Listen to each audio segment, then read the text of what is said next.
Hello, hello, hello. Happy New Year! Thanks for coming into Larger Curves tonight. Thank you, thank you, thank you. I'm deciding to just go all out the end of 2022 and come live straight to you as often as I can. You know what I'm saying? I had a meeting, it went really well. And I just decided, you know what? Sometimes you got to tap out early. You know what? Sometimes instead of chase a dollar, you better chase a dream. So I decided to come on over here and spend some time talking about Real Housewives of Miami this evening on Larger Curves. Yes, that's me. That's me. I'm Larger Curves. You're my Curvies. And thank you for coming through. I hope you smash the like button and smash the subscribe button on your way in. Hit that bell so you can get notified next time your girl uploads a video. And so you can become part of this beautiful curvy community that we're growing over here. All right. All right. And speaking of growing, did you know your girl is almost to 1,000, y'all? Yay! Thank you guys so much. This is so exciting. You know, I am having the best time living my best life, as I hope that you are too. And again, thanks for taking the time to come over here on Larger Curves and spend a little time with me before 2022 is all the way through. You know, part of where I get my enthusiasm for this radio type speaking is from Wolfman Jack. When I was growing up, there was this DJ called Wolfman Jack. You guys should Google him. So anyway, yeah, I can go on and on and on. Anyway, thanks for being here. It's 2022 right now. Tomorrow's 2022. And when we wake up on Sunday, it's going to be 2023, y'all. How about that? Woo! I'm so excited. You're so excited. I'm glad you're here. You know, so excited. So tonight we're going to be discussing, who are we? Real Housewives of Miami. Because I came live last night and I was having a little rainy day chat and we talked about it a little bit, but I decided to talk about it a bit tonight. All right? All right? Because I had more thoughts. Oh, look, and that's the alarm for my alarm. You guys, yes. You got to put it on the schedule. You got to make it stick any way possible, right? Any way possible. By any means necessary, right? Wasn't that an old Malcolm X? We used to be like, by any means necessary. Who knows? Who knows? But yes, thanks for coming through. You know what, you guys? I have my phone tonight. I got my phone. And because I got my phone, I got my soundboard. Let's do some roll call, shake it up, roll call, shake it up. Aaron's in the house, shake it up. Natasha is too, shake it up. Dee Marie came through, shake it up. Roll call, shake it up. Roll call, shake it up.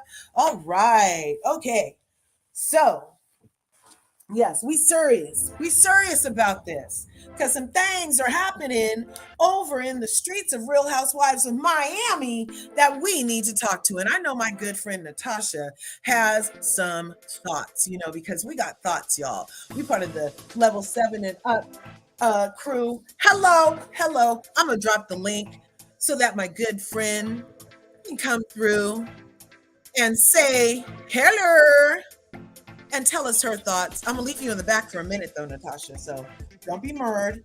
And anybody else who wants to come up and discuss the Real Housewives of Miami.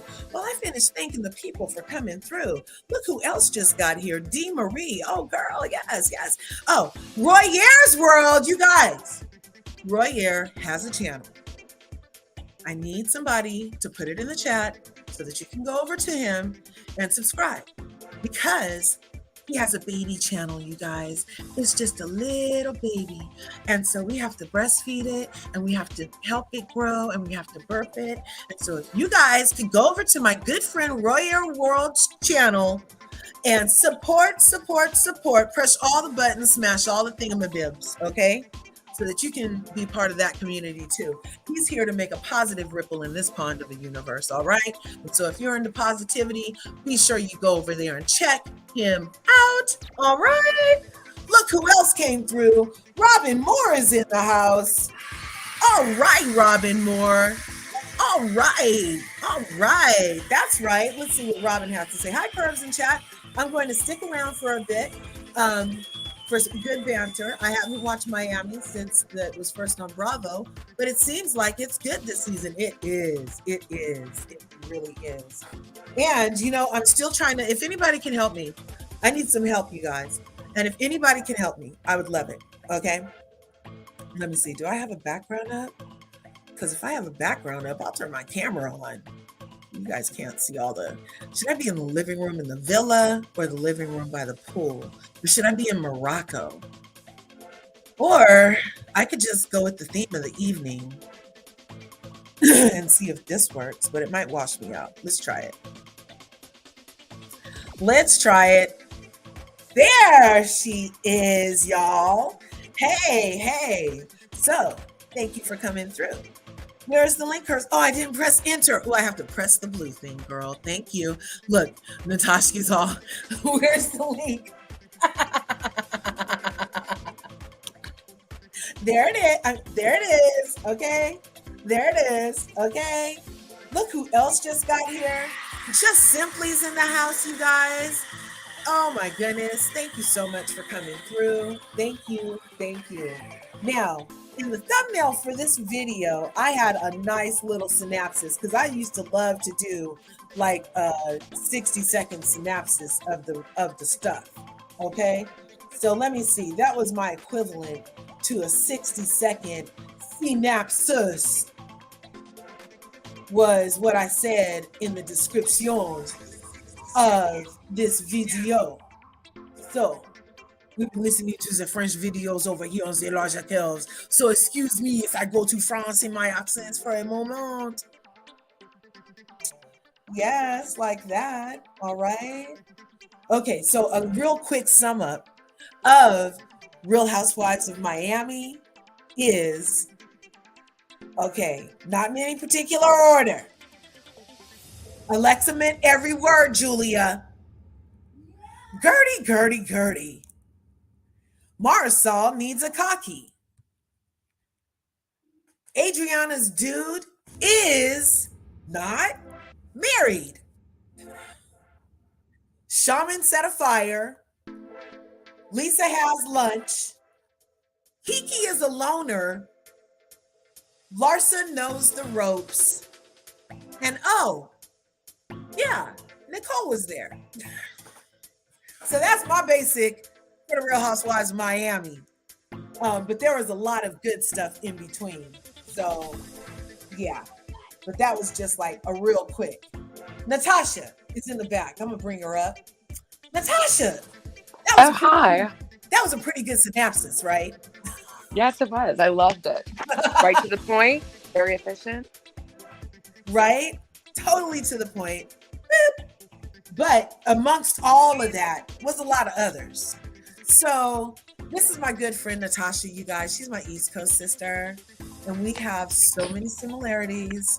We are both not only level 7s, but life path number 7s. Thank you.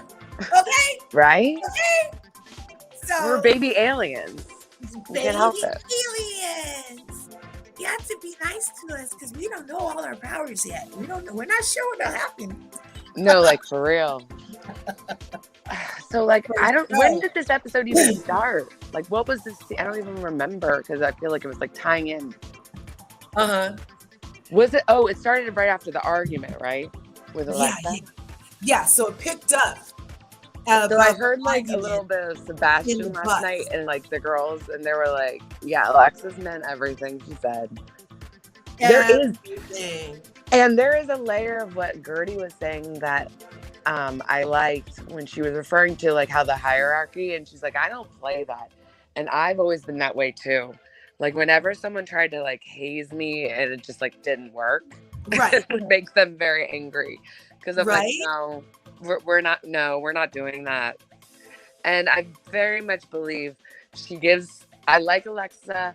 I like her story. I like her strength. But, like most characters in these shows, they are flawed. And she does have a little bit of baby Regina George in her. She's Yay! Bianca Edwards just got here, Natasha. Hey. Hey. Right on. Thanks for coming through.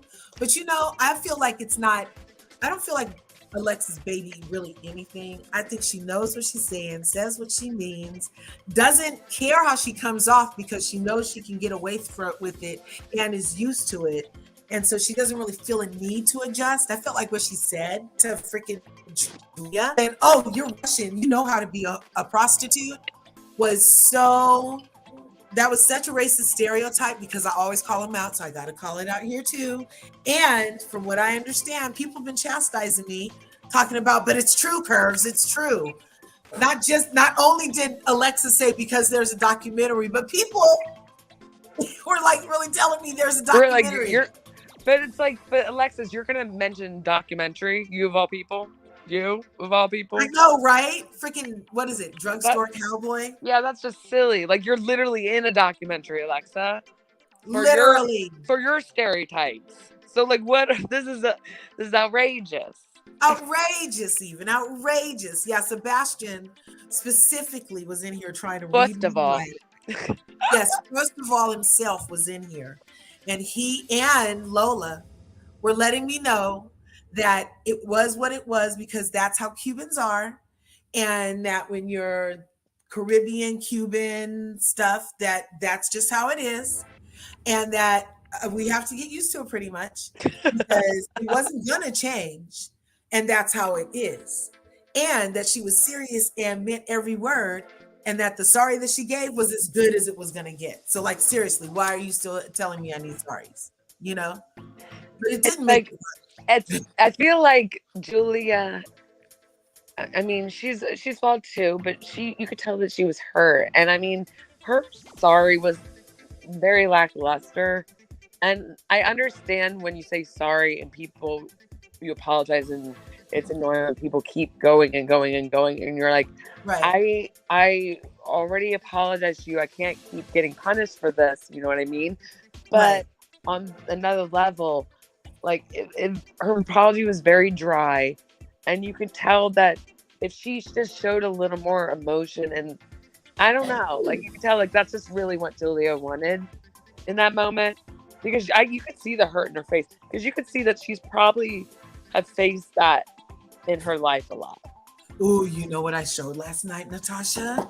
Speaking of her previous life, did I sent you that article? Didn't I?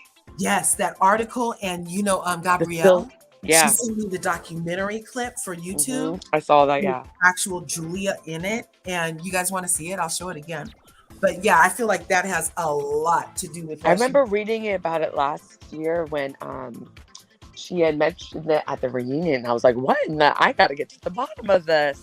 And I went and I saw it, and it was like a whole thing. It's like, it was in a Vanity Fair article. It was all this stuff because the salaciousness of how he was found was insane.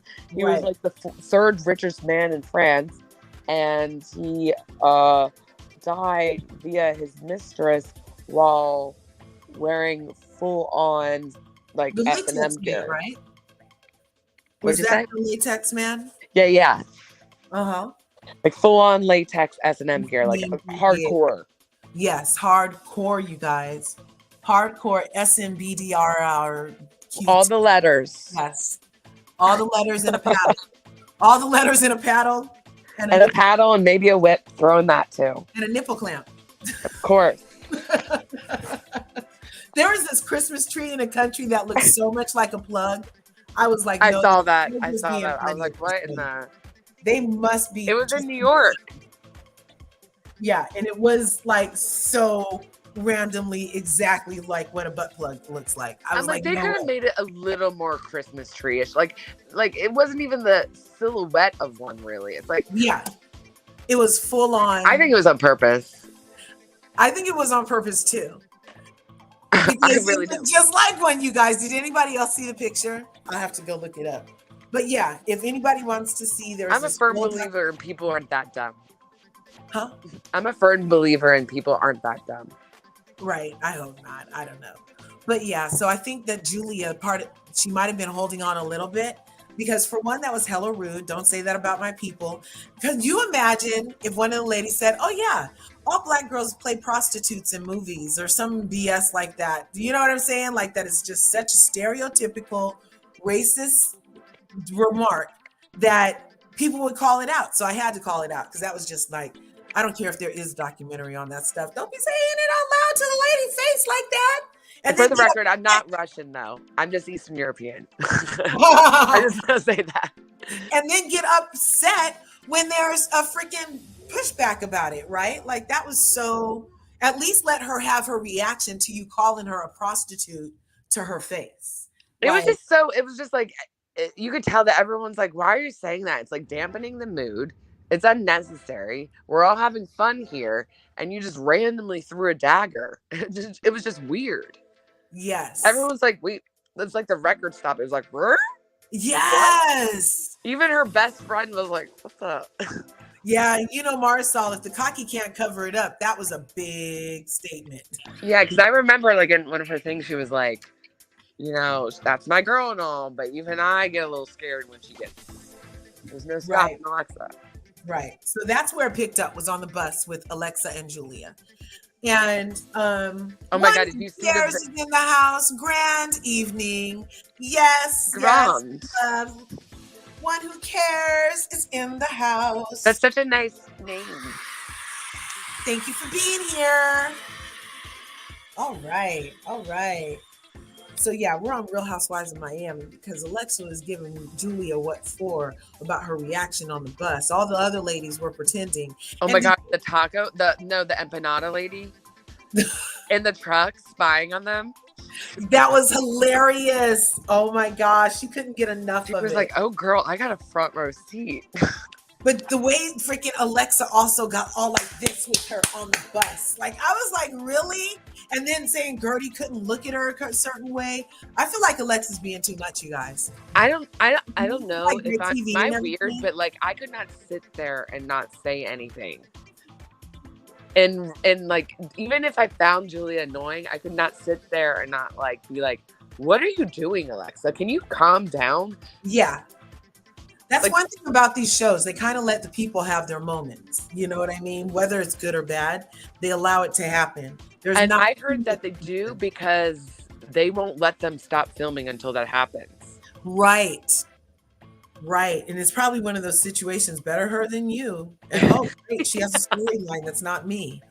That's probably what it really is. No, for real. Yeah, right. I heard that they were like, we got to make something happen. Otherwise, we can't go home, guys. Come on. So yeah. So it's like, now that makes sense. It's not a matter of like, I think they were like, their faces told how they really felt, but they were letting it go just for the sake so they could all go home afterwards.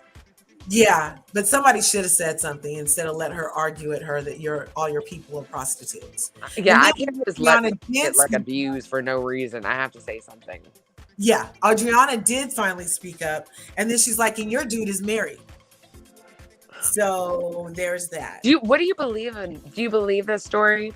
Why is the record, what's her face? I'm not going to lie, that was shady, whether she thought so or not, to be like, well, I have the record right here in front of everyone. And have it so readily available on the phone. Like, I'm surprised she didn't have like a film projector ready to go. 555, Natasha. I wonder what that one means. What is that? Oh, 555. 5 here. So that makes 5 is completely. Look, it ain't there. Is it completion or something? I don't know. We'll look it up. I feel like it's something like moving forward or something. Is that? I don't know. So, but Adriana, I love that she usually will speak up, even if she don't like you. She'll even say something, even if she doesn't. Even if it wasn't Julia, I feel like she might have said something. Yeah, because it was absurd, especially with the part where she like brought up the documentary. I'd just start laughing at that point. Right. Like, you of all people, we can't be using that as the focal point of your argument, considering I just watched you on Netflix like a few months ago. Like, stop. Yeah. She literally has a thing about her husband being a drug. And everyone knows the stereotypes with Cubans and that. So like, you're literally living that stereotype. You're in a whole documentary that's nationwide. It's not like some like secret one that you saw on YouTube. No, this is on Netflix. Yes. Okay? The same place the hustler and the hoe wife is. It's giving projection. Yes, that's what it was giving. That's what it was giving. I love when you say that. Totally. But then, because she was true, freaking Alexa was like, well, that's why your dude is married. I don't like when I talk to married people who take married men. And we're like, oh, was that after your husband left you for the man? Right? Was that before or after? I just want to make sure we're on the same path here. Both husbands left her for a man. Like 2 different dudes. Left the first one? Yeah, didn't they? Was the cowboy, the cocaine cowboy didn't. He just went to jail. Oh, well, hey. No, that was her dad. The drugstore cowboy is her dad? No. God, no. Woo. No, as far as leaving for men, the 2 experiences she had, one was her father who her father and her husband. Yeah, and then her second husband. Well, that's equally like, ooh. Yeah. Wow. Cowboy. Yeah. Well, I mean, judging by her life, we can't throw anything out, but. Right. And then she always says, oh, look, my auntie's here, you guys. Babs is in the house. What's good, Babs? We're talking about another show you know nothing about. But thank you for being here, Babs. It's good to see you, darling. So what happened after that, after they had that argument? So then they get off the bus and they go roll cigars, but not on the thighs of young Cuban ladies. They rolled them on a table with a dude. And they also muddled some mojitos, and they had to get the order right because they thought the order was muddled, but it was really lime juice, mint leaves, triple sec, muddle, liquor, topper. Yeah. I used to be a bartender. Oh, cool. Right, and mojitos are the most annoying drink in the world because they require so much. So you're like, I'll order 10 mojitos. You're like, great, see you in an hour. Is there like a pre-mojito? I mean, it's not going to taste fresh and good if you don't make it like fresh, you know? Yeah, it's just not that minty, I guess. Yeah, it's just like, even the fastest people, it'll take like a hot second. Yeah.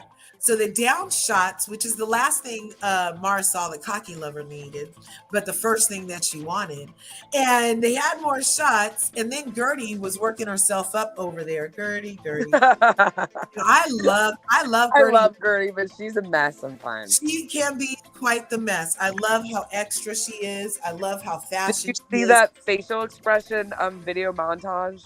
Yeah, I love them all. I love a good facial expression. To be honest, I wasn't that mad at them making fun of her for that because it was kind of funny. Even Alexa was like, you know, that's what happens. That's what happens when your face can move. Right? Well, I'm kind of like that too. I've been told that everyone's like, why are you making that face? And I think I'm smiling, but really I'm like growling or something. I have no idea. Like, I don't really have a poker face. Yeah. So, yeah. That's hilarious. I can kind of relate. She said, you guys think I'm a Regina George apologist? I feel like Julia and Gurdy were blaming everything on Alexa and Marisol. No way, because to blame on them, they would have had to not done anything. Like Alexa did something and Julia called her out on it, and Gurdy had every right. Like they totally just had that moment. You don't remember that last episode? I didn't really consider Marisol really part of the mix, except for she just is automatically just grouped in with Alexa, but she didn't say anything offensive or anything. She didn't say anything, not at all. But I feel like Julia had a reason, and Gurdy was like, look, Alexa, we literally just got off a boat and we said we were cool, and now you're trying to control my facial expressions. That's a little extreme. That's extreme. I don't care how I'm looking at you. You don't get to tell me to stop. This is and you can tell that that's literally part of her personality. So that's like saying, I have a problem with you being who you are, and I don't want to sit around. It's not like she's making those like to come at you. Like it's just who she's looking for. I think she's always looking for a reason to be annoyed at Gurdy. That's what Gurdy noticed, and so have I. And then how she's like, one minute she's friends with her, and the next minute she takes a chance to take a dig at her, even though you just left her face and said, "Oh, we're good, and I love your work, and you're da da da da," and yeah, we're more than that. She's like, "Yeah, all I really thought of her as a workmate, not even really that." You know what? She's just so fake. It's fake. If you can tell a woman to her face that her entire race is a prostitute, then you don't have to fake it with Gurdy that she is your friend in your face and behind your back, and every chance you get, you're talking trash. Yeah, I don't like it. Alexis is like slowly getting on my S list because Yes. she's behaving badly. I'm not Yes. happy with her right now. Right, right. I mean, I know she's good television, and I like her best with Marisol. When she doesn't have to be mean to the other ladies, I like her okay. Because when she's like thriving with her bestie and just being herself. Yeah, like that's fun. And I love her with Frankie. I love her with Frankie. I love that. I love her and her family stuff. But put her around a group of women with tetas and tight bellies, and she just is like, rawr, you know, you just can't even stand it. At the end of the day, whether you're confident or not, I definitely think she's a woman that's used to grabbing attention. You know what I mean? The most attention grabbing woman. Her identity for all of her life was the pretty girl. Right. And so, and unfortunately, when you begin to age, that can do something to you because it's like your identity is leaving you. Right. That's why no matter what you look like, you should always not put your identity in what you look like. Because one, it's fleeting. You never know. You can be like injured, whatever. And it's like you can just see her kind of like, I don't know. She's used she's used to being that girl. Yeah, the head girl. She's like that to being that girl. And she's mean in the meantime. Be nice. You're gonna need to be nice. You're about to need somebody to put your denture cream on, lady. You need to be nice. Like no, I'm just kidding. But Alexis should be nice, especially because Marisol is so sweet and fun in a way that's just so fun that when she has to like be just the nice person next to this mean shrew, it's kind of like that's why she must drink. No, I'm just kidding. I don't know. Right? And she like never eats apparently. Obviously, she's way thin. Way thin. She's like a lollipop because her head's big. Yeah. And then she has this tiny little, she's like a microphone. Walking around. That's funny. She is. That is the big head syndrome. Talk about a big head. Okay. So I have a big head, so I can say that. And Gurdy works herself up. Did you guys see Gurdy go take a shot and say that's what she needs? I bet a bottom dollar that IRL, a producer, went to her and was like, da da da da da. So she was like, go have a shot, get your courage up, and go over there and say what you need to say. And because she took the shot, when she got to the table, it came out in Gurdy gibberish. It was hilarious. We're like, Gurdy, land the plane. Come on, girl. Yeah, I knew what she was saying because we know how she's feeling. But really, to the Marisol was so like. With those women, you got to cross your T's and dot your I's. Yeah. So if you come out like wavy like that, yeah, they're going to eat you alive. So you have to like have your weapons in order. Be understood for sure. And that was too much metaphor, too much analogy, too much all the words but what they needed to be, because the ladies were like, they need like a Rosetta Stone to figure that stuff out. Yeah. But I got it perfectly. Me too. What she said was, why do some ladies get the floor like Alexa to always say whatever they want, like calling this woman a hoe? And other people, such as myself, when I mention the slightest thing, everybody else in here start talking and then talk about my facial expressions because you just talked over me. That's what I heard her say. Yeah. I'm a Gurdy translator. Facts. Yes, but Kiki's confessionals are the best. And I don't know why we don't get more Kiki, you guys. Kiki is winning me over this season. She was kind of annoying last year. I thought that she was just trying too hard and saying stupid stuff on purpose that didn't make sense just for camera time. Yeah. This time around, I'm seeing more of her personality, and I like her more. Yeah, definitely. I liked her last season, and I like her this season. This season, I like her. Well, maybe they're, I don't know, maybe she's in a different headspace or I something. think so too. Yeah. She So seems that like must be nice. she's But more her fashions are lit. Every time we see her, she is like, I'm like, yes. Her and Gurdy get the awards for me all the time.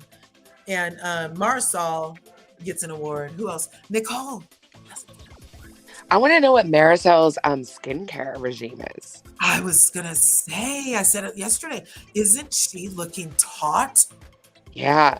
And it doesn't look like, I think like her mom, I remember. Ooh, maybe I should get that. Lord forgive me. Remember the first couple seasons? Like, if you tuned in and you didn't know what you were watching, it was kind of, you were alarmed. Let's just put it that way. Yes. You were like, Well, who is this person? Are they okay? What is happening? Are they human? Help. Yeah. It was very distracting to see her and her mom this first season. I think that she just had like a really bad one, and it just kind of. And now she has a fab whoever she's doing, they need to keep on never go nowhere else, Marisol. Yep, just keep doing those little tiny tweaks. You whatever look face. great. You know who else looks really good? Is Adriana. She's looking better. Good this season. Oh my goodness! I wish we could help her with her style, though. I like her little quirky style. It's enough fashion for her. You don't really know who it is, but it's always a nice ruffle. I feel like I don't know. I feel like it doesn't really show her personality. I think she's dressing how she thinks she should dress and not really who she is. Because she wears like super feminine kind of. I want her to wear like a little more sophisticated, a little more. She does do color, but like more like she needs to go floral. Like, you know what I mean? She has such a vibrant personality. Yeah. I don't want her in. I like that blue and white print ruffly thing she had on. I haven't not liked a lot of stuff, and I like her confessional looks. I like them. She's looking good in her confessional. Yeah. Like the only person who doesn't usually get a pass is Nicole. Nicole's the most fashion nova of them all to me. Yeah, that one dress that's literally just like a bra. Yes. Spandex over it. Yes. I'm like, okay, Nicole. I'm like, okay. All right, girl. Okay. But okay. So then they're rolling the cigars. Gurdy gets up the nerve to speak Gurdy gibber. And then what else happened? Marisol hopped off because I think it wasn't when she was mad at Gurdy. She was mad she was going to need another drink because Gurdy was making her burn through the alcohol trying to think of what she was meaning, right? So she's like, whoa,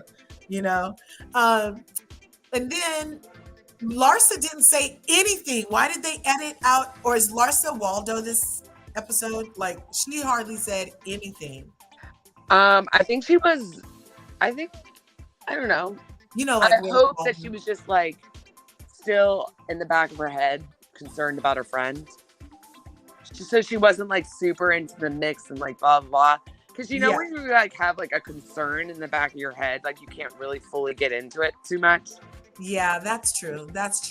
And Lisa was texting her because she mentioned that Lisa wanted to go to the F1 when they got back because Lenny was planning on being there. Okay, can we talk about that next too? Because that's we need to include that into the itinerary. Ooh, let's name Lenny's ex. Since Love and Marriage Huntsville has coleslaw, what should Lenny's I don't know, but can we just say like I'm really sensitive to energies, and I'm not just saying this because, and it's not just because she's wearing red in this video, but like I honestly couldn't look at her.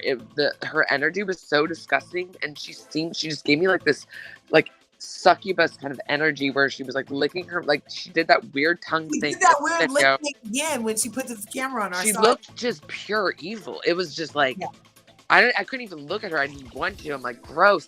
And then the look at like his eye, like they just looked gross. Like they were just like possessed, like weirdos.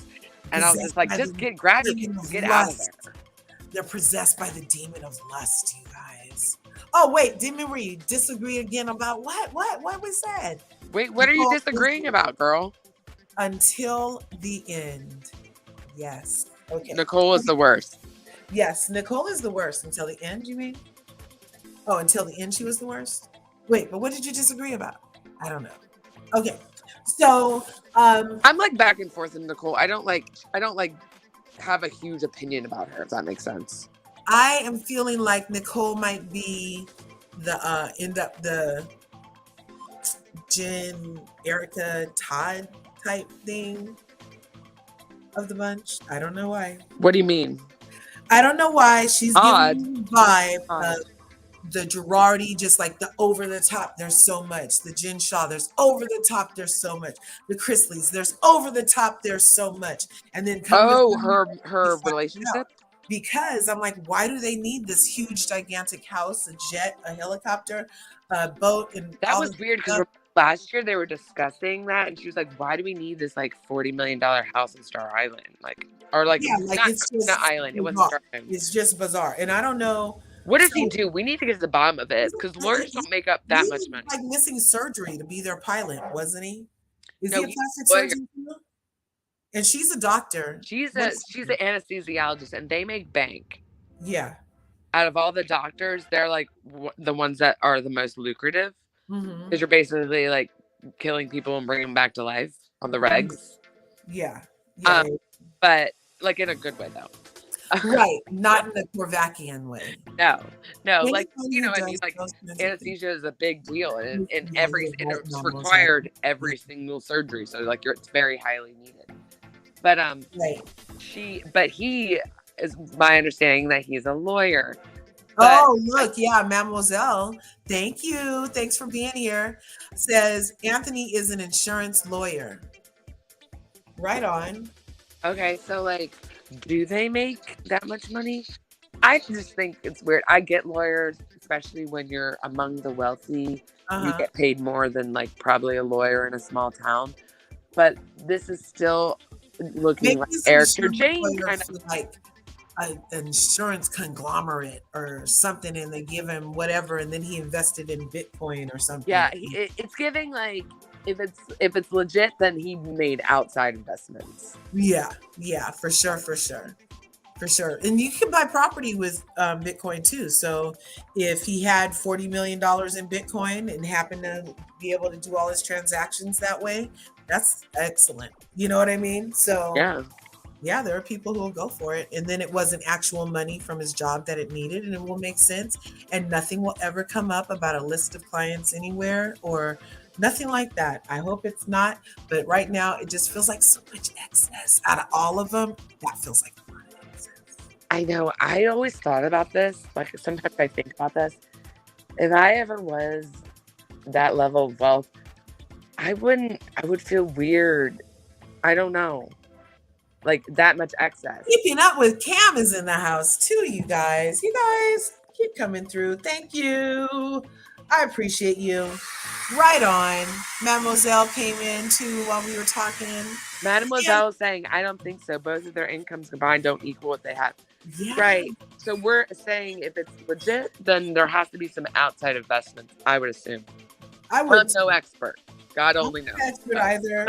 And I'm not, and this is all just allegedly. It's just like so far on the shows. My uninformed opinion. Right. Just so far on the shows that has happened on Bravo, within the Bravo sphere, the housewife with the So Too Much, if they stay on long enough, it has ended up being something now. There's a couple of times. At least two.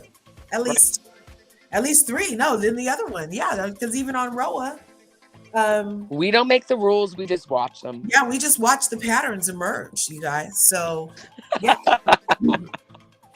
Okay. So then we had, who else? Larsa didn't say much, but she did have advice for Lisa, which I thought was really interesting coming from Larsa. Like, to me, Larsa felt like when she was with Scottie Pippen, put up with a lot because she knew she had to put up with a lot, and she didn't want to come off as this crazy, nagging, like overbearing girlfriend. And she knew that the more space she let him have, the longer that she could exist in that realm.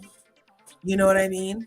And like, if you put any type of pressure on some type of people, they might take themselves away from you and go find somebody who's going to allow them to be as free as they need to be without feeling judged. I would assume that too. But then you hear those weird rumors about how she was the one kind of. I heard that too. How much truth is in that? But you know he was. So maybe she was just maybe the rule was we can both. Right. Who knows? But what did she? Oh, she told Lisa to go out or not to go out. Yeah, so she told Lisa, yes, we should definitely go to the F Formula 150 because why sit at home and cry? You were already going to be there before this, so definitely go show up. So he knows that he's not, rocking your world kind of thing. And that for the divorce, then Marisol at the table said that she should record everything and record her being with the kids so that she can show that she's a good mom and all of that stuff. So she's been following directions because I've been seeing a lot of posts of Lisa and her kids. Nice. Yeah, I don't know what I would do because it's kind of like strategy versus protecting your energy. Right. And so I can see the benefit to protecting your energy and not even want to expose yourself. But by doing that, you're kind of letting them take the reins of the kingdom, kind of, and where you it's almost like you're going to find yourself not like able to go where you want to go. So it's almost like you have to like stand your territory too, to let them know, like, you're not going to push me out of this town. Like, I live here too. Right. But then again, in divorce, the friends are going to go with who has the money, obviously, usually in the property. But just like keeping your social status and stuff is going to be dependent on you keeping on going out. And yeah, who wants to be known as look, Lenny's out with his girlfriend, and Lisa must be at home crying. Yeah, you don't want to be known like that. So I feel like Larsa was very right in telling her, yeah, go. Or like, oh yeah, this is their spot now, so now you can't go. No, They're not getting a spot. I'm going everywhere. Sorry, you don't have a spot. Did you guys see the video circulating from just today of the interaction of her? Yeah, that's what I was talking about. Here, I'll pull it up real fast. Let me get this Instagrams open. You guys, are you having fun? Thanks for coming through the large. If anything, Alexa should have been saying that to this girl, not Julia. Huh? If anything, Alexa should have been saying that about this girl and not Julia. Oh, yeah. Well, Alexa and them seem to have known. Do you feel like they kind of knew? I think they knew. Okay, we all aren't shocked. So imagine actually living there and witnessing stuff firsthand. Uh-huh. I think it's like that. I think it's like they witnessed things that were out of like a traditional marriage that a lot of people would feel uncomfortable with, but they pass it off as, wealthy people do things sometimes out of the norm, and whatever, if you're happy, I'm happy, great. And then it's kind of like you never want to get in the middle of it too, because the person, whenever you try to be a good friend in this type of situation, you end up losing. Yeah.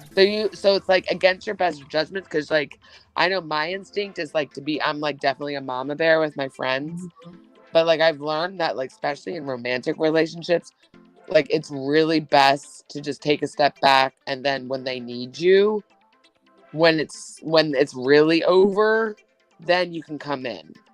But like, because you don't want to go hard and then them get back together and then you look like the asshole, Yeah.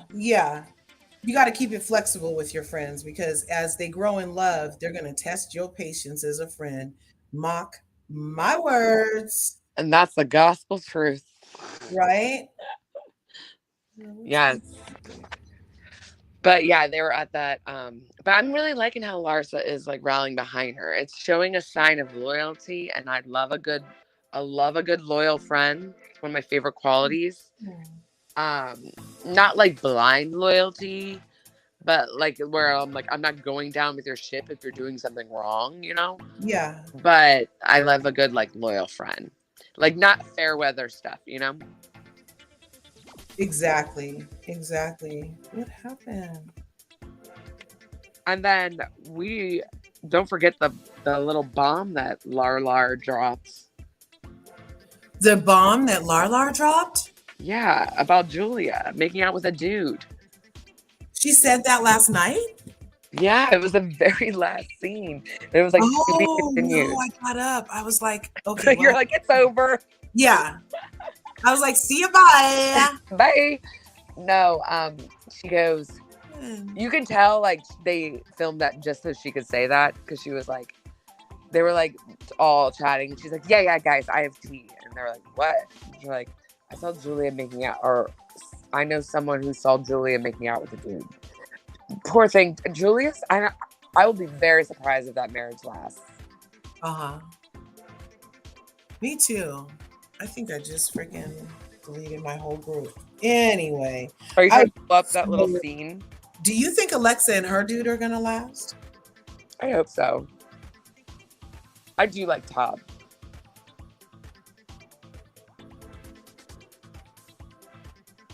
But I bet Alexa is a lot.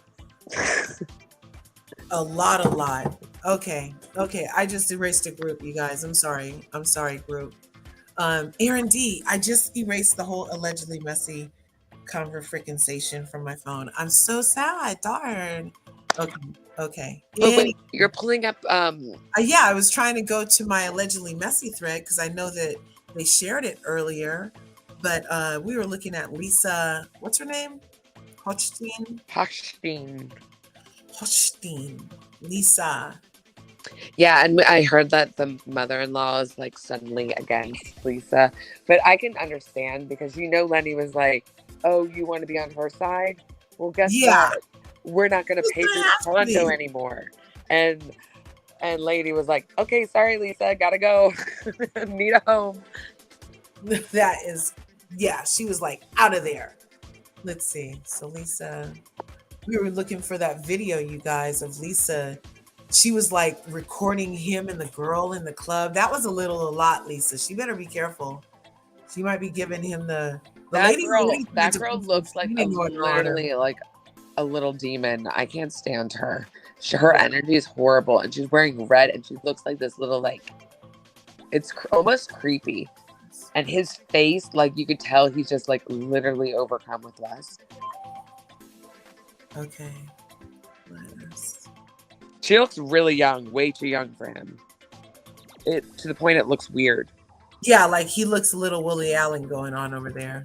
Yeah, he's entering into his like 60s, I'm assuming. He's like late 50s, right? Right. This girl is like at most mid-20s.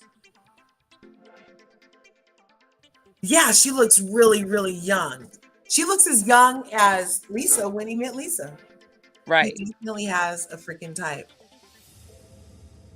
Definitely has a type.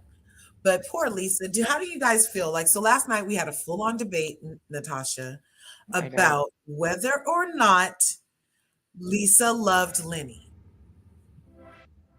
I think Lisa learned to love Lenny because she didn't have a family. And I think that she wasn't lusting after him. I think she kind of probably saw him almost as a parental figure in a way, too. Yeah.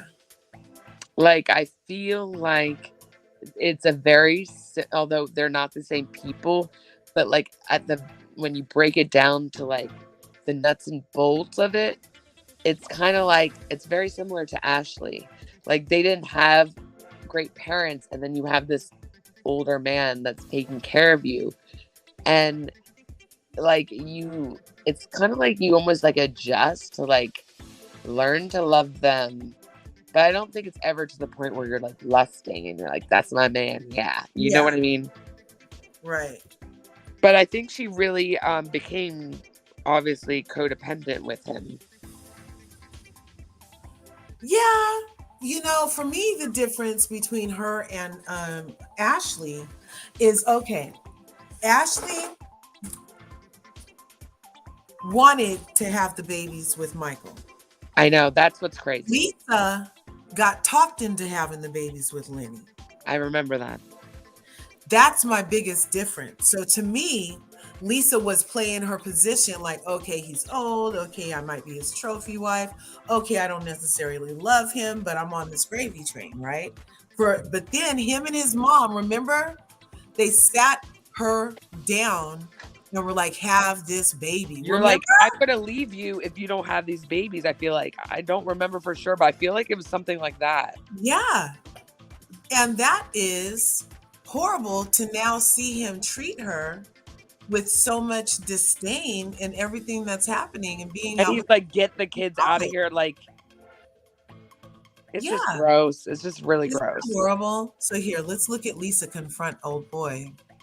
It's embarrassing too. Like, just like, isn't he embarrassed? Right. Like, there's nothing that you could say, even if she was like going shopping all the time and blah, blah, blah, blah, blah. What you're doing is still uncalled for. It doesn't matter. And you look like an immature, like, preteen for trying to validate your actions when they're like obviously beyond wrong and ridiculous. He's asking Very, her, like, what are you spiteful. doing? What are you doing?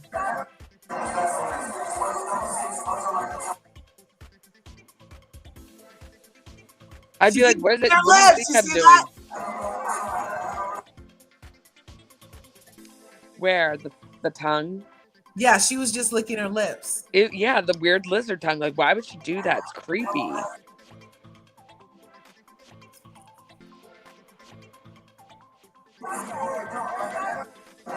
I can't let the music play. Watch, she's getting ready to lick her lips right now. You see that? Yeah, it's gross. She gives, I mean, allegedly, in my opinion, and this is not based on facts, she definitely gives me a little bit of escort. Really? Escort energy. Yeah. High price escort energy. Oh my gosh. That's crazy. I don't know. Hey, I don't know if she's from Russia. I heard like a lot of like my family's like been in America for like 3 generations, Eastern European, from like literally Ellis Island. So I don't know about this life. I just know how to make pierogies and stuff, and I got a last name with a ski. But I heard that when you're over there, just like culturally, a lot of women, your sole goal is just to marry someone rich. Like, literally. That's it. They're not love, nothing. So, I don't know. Well, that scene that we just saw, you guys, I would have probably did the same shit. Like Cardi B said the other day. Did you guys see what Cardi B said about it? She said fight for him. She said, fight for your man. She said, you better fight for him. If he providing for you and whatnot, you better provide. You better fight for your man. Not if he's disrespecting you. That's when you get into the defense mode. No, it depends on if you Cardi B is like literally, she's like, you taking money out of my mouth by taking my man out of my bed. So where'd it go? She was serious. Do you agree or disagree? Would you fight? I mean, like, in this situation, absolutely not. It's like you got to cut your losses and do whatever you can to keep whatever dignity and stability for your children. Wait, because this is embarrassing. Their dad has lost their mind. Like, this woman who clearly should not even be around children. So wait just a second. I see a lot of tweets that be going viral talking about when Cardi says this. Hold up.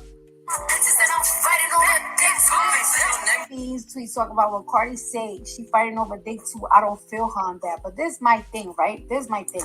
If a bitch go through your purse, right? If a bitch go through your purse and she steals some of your money, you're not gonna fight that bitch?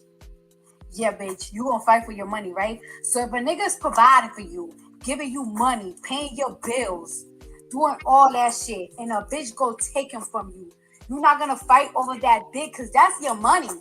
Because that nigga's your money. You're not gonna fight for that, bitch? Because I'm fighting with teeth.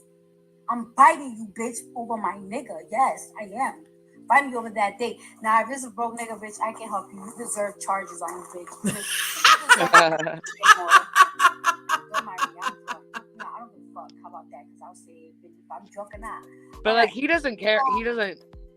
He doesn't want Lisa back under any circumstances. Yeah, that's the sad part. He is completely under this chick's spell, and he is willing to throw out his mama, his kids, everyone. Well, when Lisa finally had lunch with the mom, it seemed to me that the mom, it didn't seem like it was going to stick. And come to find out, it didn't stick. You know what I mean? Like, you can't stay mad at your mom for one.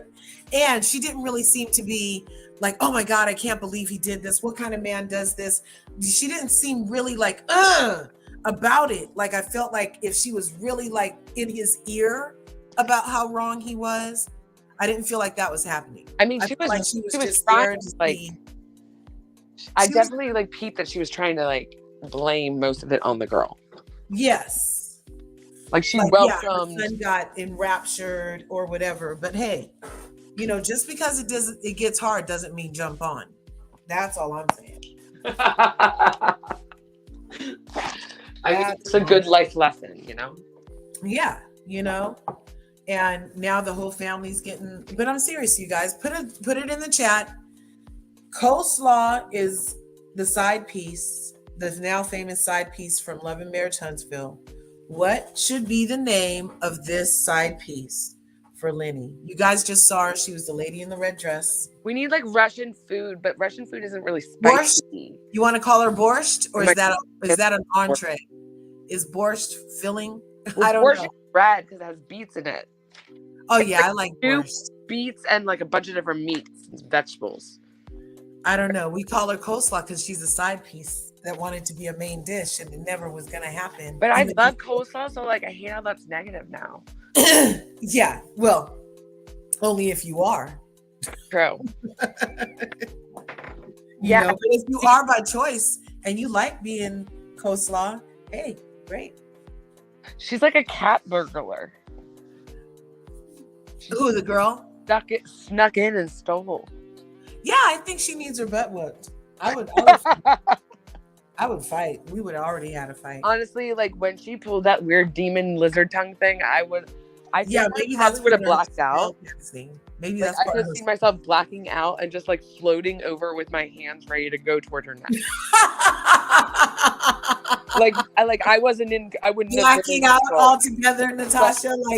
I no longer was like I was able to fly and just float over. Like it's like how Lisa Renner, you know how Lisa Renner and Kim in Amsterdam, like that's how like my claw, I would have formed claws, and they would have just casually reached for that little neck. Is that your superpower, Natasha? You form claws when needed? Yeah, I guess. I don't know, but I'm not even really into fighting like that because I like to use words. But yeah, I'm a lover, not a fighter. But sometimes we get pushed. Fighter, you know, I'm a lover, not a fighter. Come on, let's talk it out. I believe in words, not like fists first. Like, and if you can't stand the words, that's not necessarily a reason to hit. Like, that just means like get some more words. You know what I mean? Right. Like, learn some more vocabulary. I don't know, but the thing is, I had this coworker and he was so annoying. But like you would like kind of banter with him and you kind of like it was kind of like ping pong kind of game. But for the most part, it was like good fun. But whenever you outwitted him, he would like suddenly go below the belt and it was like, wait, like now I hate you. Why would you say that? Like I don't talk to girls that date married men. Like you couldn't think of anything like witty and funny, so you just like went below the belt, and now I'm like feeling weird and not even sure if I want to be friends with you or talk to you now. So great. Right? That's too much. Wait, Mademoiselle said Lenny learned how to be selfish from someone, or maybe it was the influence of Miami. I would never live there with my husband. Too much eye candy. True. I get the impression that he was the star. Is he an only child? Who, Lenny? Yeah, I think so. I thought that said, does he get it from his mommy? That's what I would start. I bet he was spoiled to have I bet he was spoiled rotten. Yeah, to have her in on making this lady have these babies after she was crying about not wanting to. And now all you doing is meeting her at the restaurant talking about, I don't know who this is. I don't know why he acting this way. No, it's supposed to be, look, put some Vaseline on your face. I got the purse. I'll drive you over there. I know which car is hers. Don't bother to put on tires. Hair in the bun. Get her weave up out of your house. Like, come on. I made you have these grandkids for me. Come on, look. Like, I got his years uncle. ago, lady, you and him were telling me that this family was going to be over if I didn't bear his children. Yes. And now this man is leaving me for a child. Yes. And he's trying to lock her out and doesn't want to do doesn't want anything to do with these kids now. Like, what is going, like, is this for real? So that's why I don't feel like she's like who's it's at all. That's why she's not like Ashley to me. Ashley like had these kids and now no, I'm not saying like, I'm saying that very loosely. Like, they fall in the same category, but they're not the same. But I've just mentioned that because they married people that were older. They both don't have families of their own, like their actual own, you know? So that's why they're very heavily reliant on whatever relationship, whatever kind of relationships they had with these older men. But other than that, the stories are very different for sure. Yeah. For sure. Let's see what people are saying. I would have Who snapped. else was in the show? Who else? I would have been on Snapped.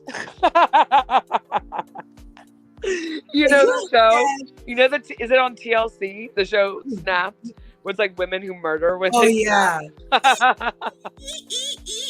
Yeah. Because you snapped.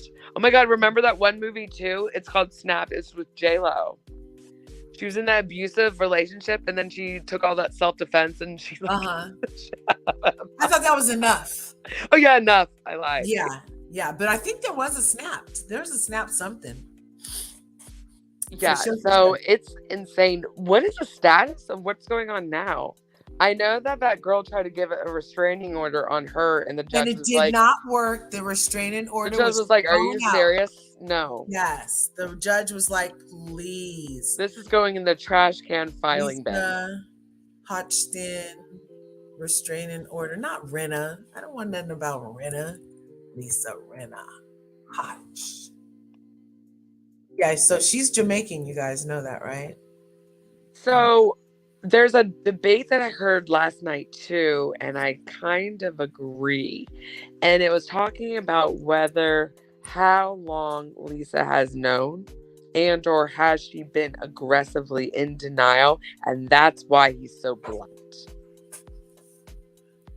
Well, maybe that's also why she didn't want to have kids in the first place, because she knew he already had a propensity and that she would end up being left alone with these two kids while he was off doing his damn thing. True. So even if she already knew, they still talked her into it and like under duress.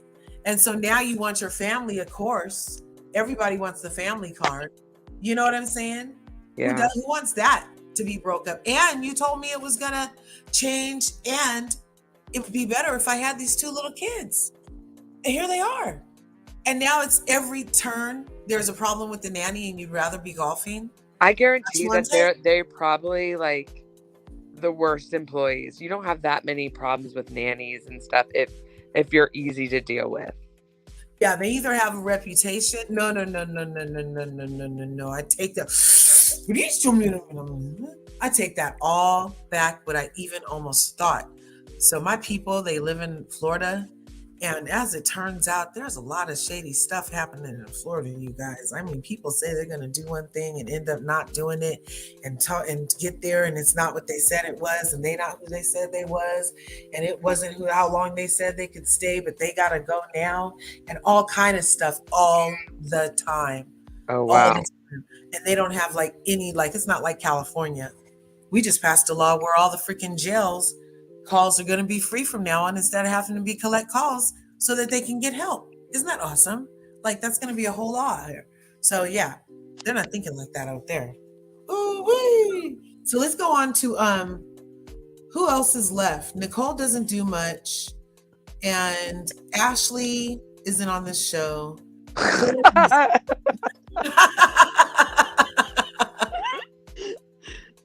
She's not even on the franchise. Okay, next. Alexa. Marisol needs a drink. Gurdy. Gurdy.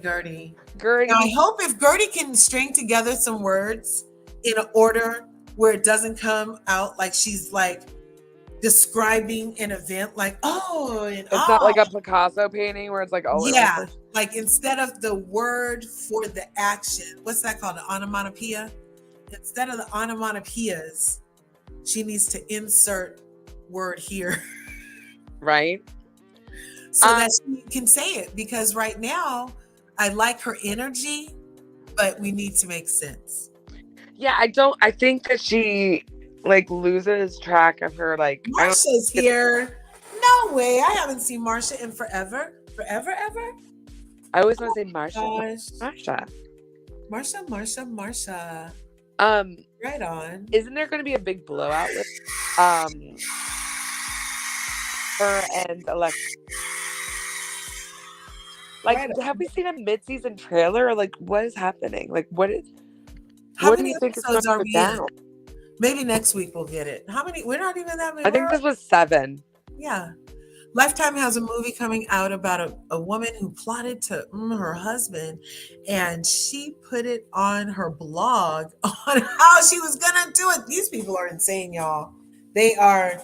Hey, the devil will tell you who they are 9 times out of 23. The devil will tell you who they are. Okay, they'll tell you, they'll show you, they'll something. There'll be an indicator. There'll be a red flag. There'll be a something. And so anybody who was following that blog, so somebody knew what she was planning on doing, and then it happened. Oh my gosh, I bet that's normal. Yeah, the Craigslist people, they're like, come over to my house so I can M you. Like, they're crazy. Oh God, so they're crazy. They're crazy. Who else? Well, yeah, there was nobody else, right? I feel like I'm leaving out somebody. Yeah, I feel like something happened and we just like forgot about it. Okay, so Lisa went to lunch. Kiki, it's a shaman thing. Oh yeah. The shaman thing. Okay, that's what you went to talk about. That was a really nice little moving, okay, all of these ladies can still cry tears moment. And it felt like it probably was very healing for them overall. The shaman it seemed all very authentic, which was refreshing. Yes. And it was just beautiful to see them all be vulnerable in that moment.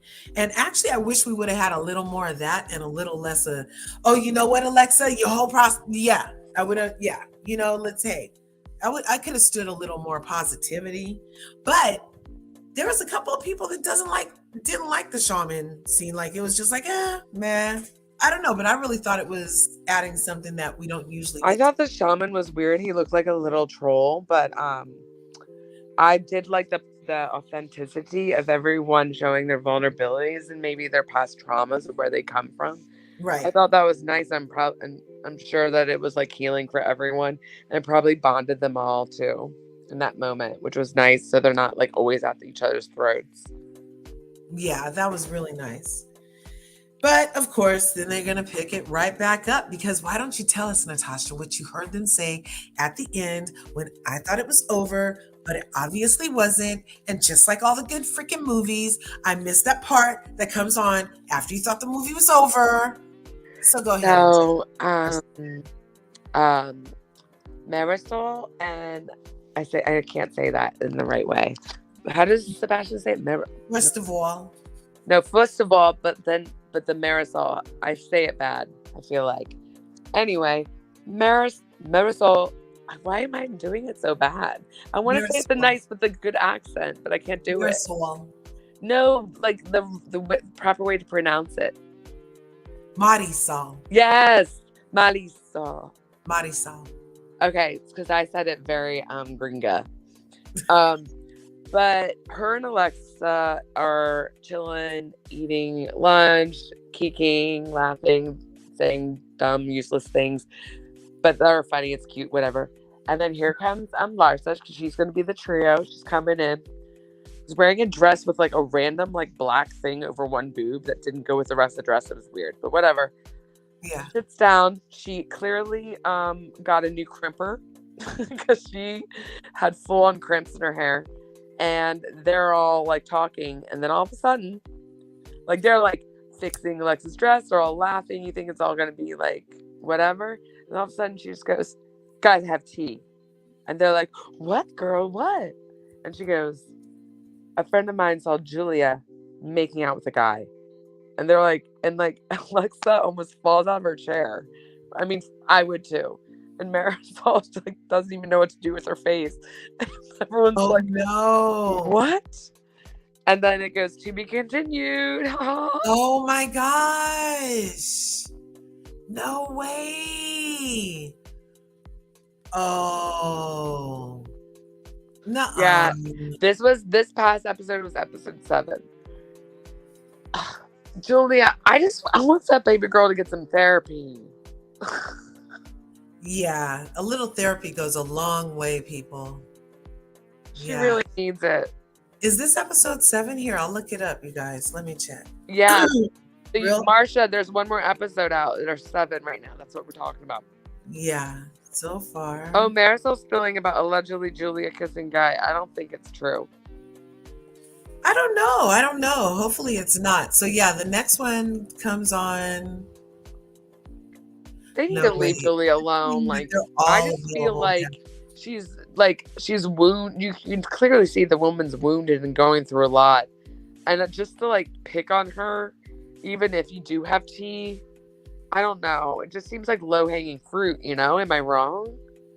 Not at all. Not at all. It's a little low.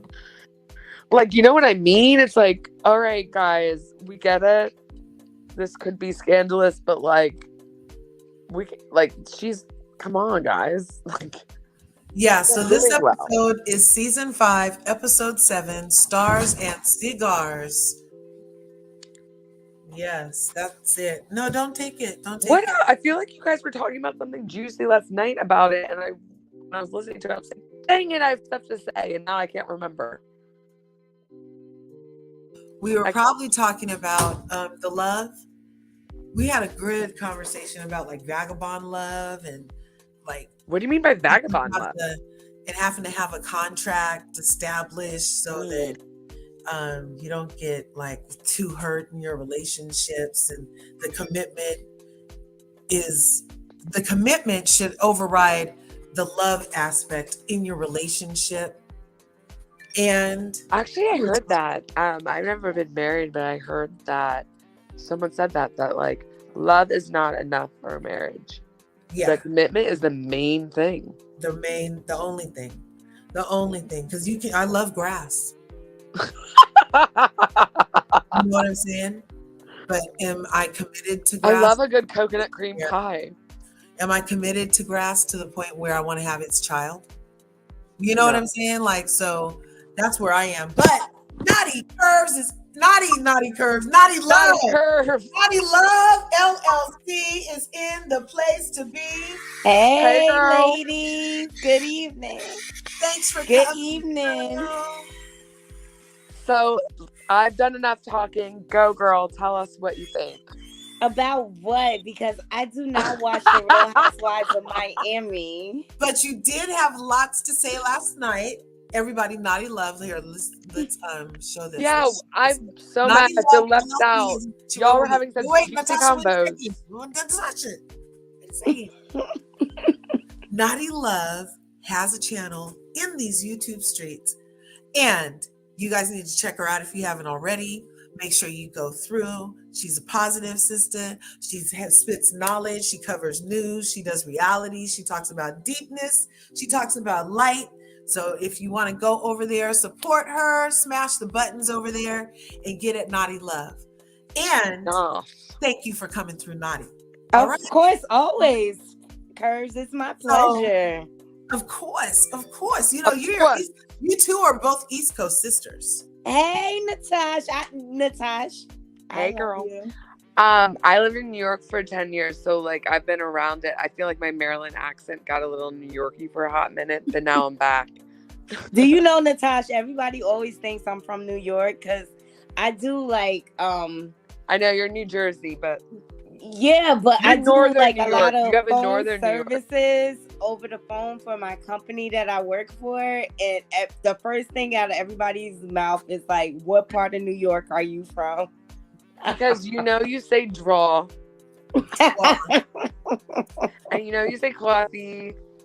Coffee. You know what's in the top drawer? It's in the drawer. I used to sound like I was from New York when I was growing up, but I was from Oakland.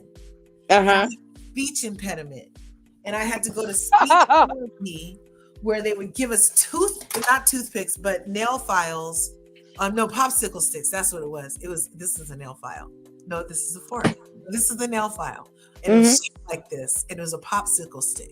I had to go to speech therapy, and they would make me put something shaped like this. Oh, to hold your tongue down? Like to hold your tongue? Uh-huh. Oh, so that I could say my R's. You could start enunciation for my R's. I was unable. I used to say Bobby. I used to say, R's are weird. There's my Aunt Merle instead of Merle. So I could. But it sounds like you have a Boston accent then. Merle. Get in the car. Get in a car. Merle. So there's a way to get around accents, but it wasn't an accent, it was an impediment. But it's like what? They're like, I thought you guys were from California. Why is your daughter from Boston? Yeah, they're like, she adopted. Well, not for nothing. My parents are from New Jersey, mid and southern, and in the 80s, I guess, like them and all their best friends from New Jersey also all went to Houston and all had their firstborns there. So I'm randomly was born in Houston. So the first 5 years of my life, I sound like a whole cowgirl. My parents are like, how you doing? So like, where was I from? Yeah, no, but I don't know. What do you feel about the East Coast? It warmed up all of a sudden, right? Like, what the heck is going on with the weather? I've always been like the person where I'm like, I just like consistency. I don't like I was adapting to the cold. I had a routine. I put on my warmest like parka, had a hat, and went out. And then I'm like, why am I sweating? Right. Like, I don't have my cute lighter jacket with me on purpose because it's supposed to be cold. Why am I surprised? It shouldn't jump from like 50 degrees from day to day. That's crazy. But it was just single digits last week, and now it was like 5 degrees. 50. I woke up one day. I was like, How hot was it today? How hot was it today? It was like so today was close to 50. Oh, that's cold. Okay. I guess, Curves. That's that California in her coming out. Oh my gosh. Yeah, rub it in. Here. Rub it in. Oh, it's freezing. I'm like, oh, it's freezing. You're like Arctic tundra. And we're like, spring. Yeah. We're actually having an atmospheric river event right now, a category 4 atmospheric river event. Where we're getting all this downpour of rain. Oh, you guys are wet out here right now. River, wow. Yes, so dramatic. See, like tomorrow's supposed to be like 60 degrees. Like, what the heck? Oh my gosh. Yeah. It's like, what the heck is going on with the weather? Like because it's like I even feel bad for the animals. It's like we need to get, it's either this or that. Like we need to get used to it. If it's gonna be cold, we're gonna adapt and like do things to not be cold. But then the next day, if it's warm, then that's gonna mess up and when it's cold again, and we're like all over the place. But Natasha, I think we have a huge snowstorm coming our way, and because usually when it goes up and down like this, we usually get slammed. Like dumped. Yeah, we get dumped on. Like I remember one time I was living in New York and I had to walk sideways to the subway because it was snowing so hard. And I woke up the next morning and you couldn't even see a thing. No cars, nothing. Everything was like literally like 2-3 feet of snow. Wow. But I feel bad for the people in Buffalo. But do you know? Did you see that? That was scary. No, but do you know on the freeway that could have easily been Jersey? Just like those that. Icicles, it looked like literally like a movie where a witch casts the spell and freezes the whole town. No, that's what it looked like. It didn't look like real life. It's true. That's crazy. It's true. Yeah, and I'm not looking forward to it. the Real Housewives of Miami. We were just wrapping up with it, really. She was telling us the end for next week. The lady that's married to Marisol Nevertolesky. How do you Martina Navratilesky? Martovova. Ova. All right, Curves, this is what I'm gonna do. I'm gonna binge watch it because I have a long weekend. Yeah. I'm gonna binge watch it so I can catch up because I'm like always lost. Like, but the first season of Miami, the very, very first season when Scottie Pippen's wife was on, they lost me. Like, what the heck is going on here? To be fair, I wasn't a huge fan of like the early seasons. Yeah, no, like this reboot is bomb though. I still watched it. I did too. And secretly, you guys, I've been kind of like sneaking in on Salt Lake City just because I want to see Jen Shaw's demise. You've been hate watching. That's a thing, hate watching. I was hate watching for real because I can't believe they letting this crook still be on national TV. That's what I was talking about. It's not. It's like really crazy, actually. Oh my gosh. And she's still on there like, I'm innocent. It's all about me. I'm innocent. It's so not going to age well at all. Did it come on last night? I didn't even try to look. I ain't trying to look either. But look, when I'm bored Heather is like getting black eyes from her injections and pretending like something scandalous happened. And you're just like, Heather, shut up. And now she officially has a butt, you guys. She officially has a butt. You could tell she's been emotionally eating. Who? Well, or got a BBL because it was it was flat. It was flat. She had a butt the other time. We just saw her last week. She was looking like she was getting a little dunk. That wasn't, you think she's working out? Or you think she had like a mom square butt? It was a little pally last week in that red. Yeah, no, she's thick. She's thick this season. Are you talking about Jen? No, we're talking Jen definitely got a butt. Yeah, Jen Shaw. Yeah. But Kurz, let me ask you, what do you think about her husband, Sharif? Do you think he knew? Or I feel like he knew. Okay, I was hoping, please, God, let this man just shut up. Put on his invisible. I wish he would have stayed quiet. If they came for Erica in the Girardi thing, they could come for him in this thing, because if their family benefited from these funds and they end up trying to do that to her or something like that, even if he didn't sign nothing, they could make him complicit because he benefited by living in that house that he knew they couldn't really afford, or that he knew they were affording from her ill-gotten gains. And she's your wife. Why didn't you know?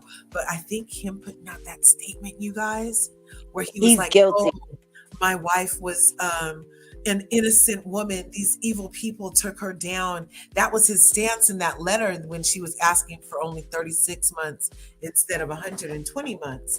And then we read the letter that the state's attorney's office did back. That was basically like, never. She's the most culpable person in this entire case, as far as we're concerned. Mm-hmm. And her antics after she knew she was found guilty don't give it any better for her case. So I do you one better. I think he's going along to play along, and as soon as she's behind bars, he's going to file for divorce and get him another wife. Well, but he's Muslim. Are they prone to divorce, or are they not? He could just get another wife anyway, right? I mean, that's what I'm saying. Like, he's right? about to have a harem. I thought they get 4. But I like that he's supporting her and everything. But I'm just like, okay, you need to just be quiet because they'll come for you, dude. I respect him more when he was quiet, Curves. It looks like we're going to get 16 episodes. So maybe next week we'll get the mid-season trailer next week. Because if we're going to get 16. They've been gone really for feel 2 like weeks. They're reaching. Yeah, they're reaching far, right? I don't know. I just got really annoyed by this stupid Heather, like fake, like she clearly got injections before she came, and then it started getting all infected. And then she needed a cover story, and they were like, yeah, because let's just do it for the show and pretend. Is that really what happened? She's acting so weird and so annoying, not telling, and everyone's just like, what? I would be like Lisa, too. Like, I'm just going to ignore you then, because you're clearly a weirdo. You're not wanting to talk about it. So fine, I'll talk about myself. and say what you want about Lisa and Meredith. Those are my two. Well, no, I love Meredith Lisa. I don't care. Is I like Meredith because she stands strong. Like, you're not going to come over here and just talk anything to me and try to put all these accusations. She's solid in her stance. So I respect that about her. Right. Lisa is a lot more vocal this season, like, because you guys aren't going to throw me under the bus again for another season. You did that last season. Right. And that's why I went off. And then you guys loved that. You got to record the whole thing. Yeah, but honestly, I've been known for a blow up or two, so I wasn't mad at it. You went off. Stand by it, Lisa. That's what you did. Like, well, that's what she said. She was like, I said, I'm sorry. I'm not saying I'm sorry again. Like, you're not going to nail me to the cross like every week. Like, look at what you're doing. You're now like going about, you're like talking about my business, talking about my marriage, bringing up like you've done like 15 new rumors about me. So that if anything, you're worse than me now. Like, what are we doing here? Exactly. They can't help it. They can't help it because they have to keep the show going. But I really think they took a big loss. I can't stand Heather. As Cocoa Puffs, as Mary was, they needed her. No, I'm not gonna lie. I definitely thought there was something up with her and that cult thing. But I'll be damned, she was so funny. When she was staring out that window, calling Heather, I think her whole marriage was funny. Oh my God! Did you see how appalled she was with her husband? And she told them off. She read Heather. She was like, I don't know. You have two faces. Which one am I talking to right now? Like, I reviewed some earlier scenes, and I was like, Mary really was good. I loved Mary. They need her back, but they don't deserve her. They don't deserve her. They don't. Hold on, my baby just got home. For Christmas, I was so happy. I was like a person in the desert getting some water. I was like, oh, yes, Mary, show us your house. Oh, yes. And she had so many decorations. She had like... Is she back on TV or online? 11 been hiding. You guys. She had a freaking 20-foot nutcracker in the front foyer. She loves her decorations and trinkets. Yes. She had a room full of candy canes and peppermints. It was crazy. Oh, my God. Yeah. Beautiful. It was so beautiful. But I'll never forget that scene when when they were at Vale and she's looking out the window and she goes, chubby Heather with her little, like, she's Mormon judgy stuff. She doesn't even know she looks inbred. Blah, blah, blah. And I died. And I know that's mean and I can't help it. But I really feel like Heather has dark energy and it just made me laugh for days. I'm still laughing over a year later. That's crazy. And she was like, I don't know, Heather, someone's always driving you home, calling her drunk. It's true. I feel like Heather has dark energy. I've said that. And even when she was a fan favorite, I was like, nah, I'm seeing something. And now I feel like her true colors are coming out. We're seeing it. Yeah.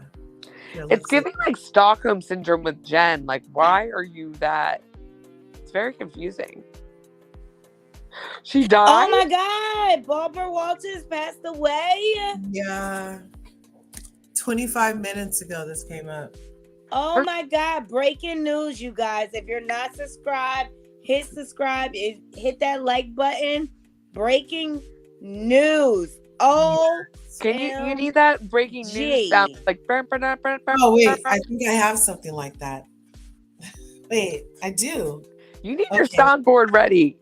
Hey, I was thinking that somebody just sent that to me, so I had to like freaking... Oh, that is crazy that she passed away. That's weird. I didn't realize she was 93. Good God. Me neither. Right? But you know what, guys? Like, think about it. She hasn't really been out in the public for some years. Yeah. Okay. Or like breaking news, like dun dun dun. You know, like dramatic. Oh, here. Like news broadcasts.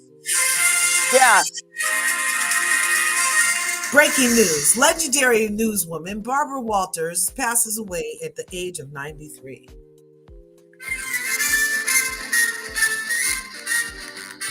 The legendary newswoman I wonder Barbara what the ladies at the View are going passed to do. away at the age of 93.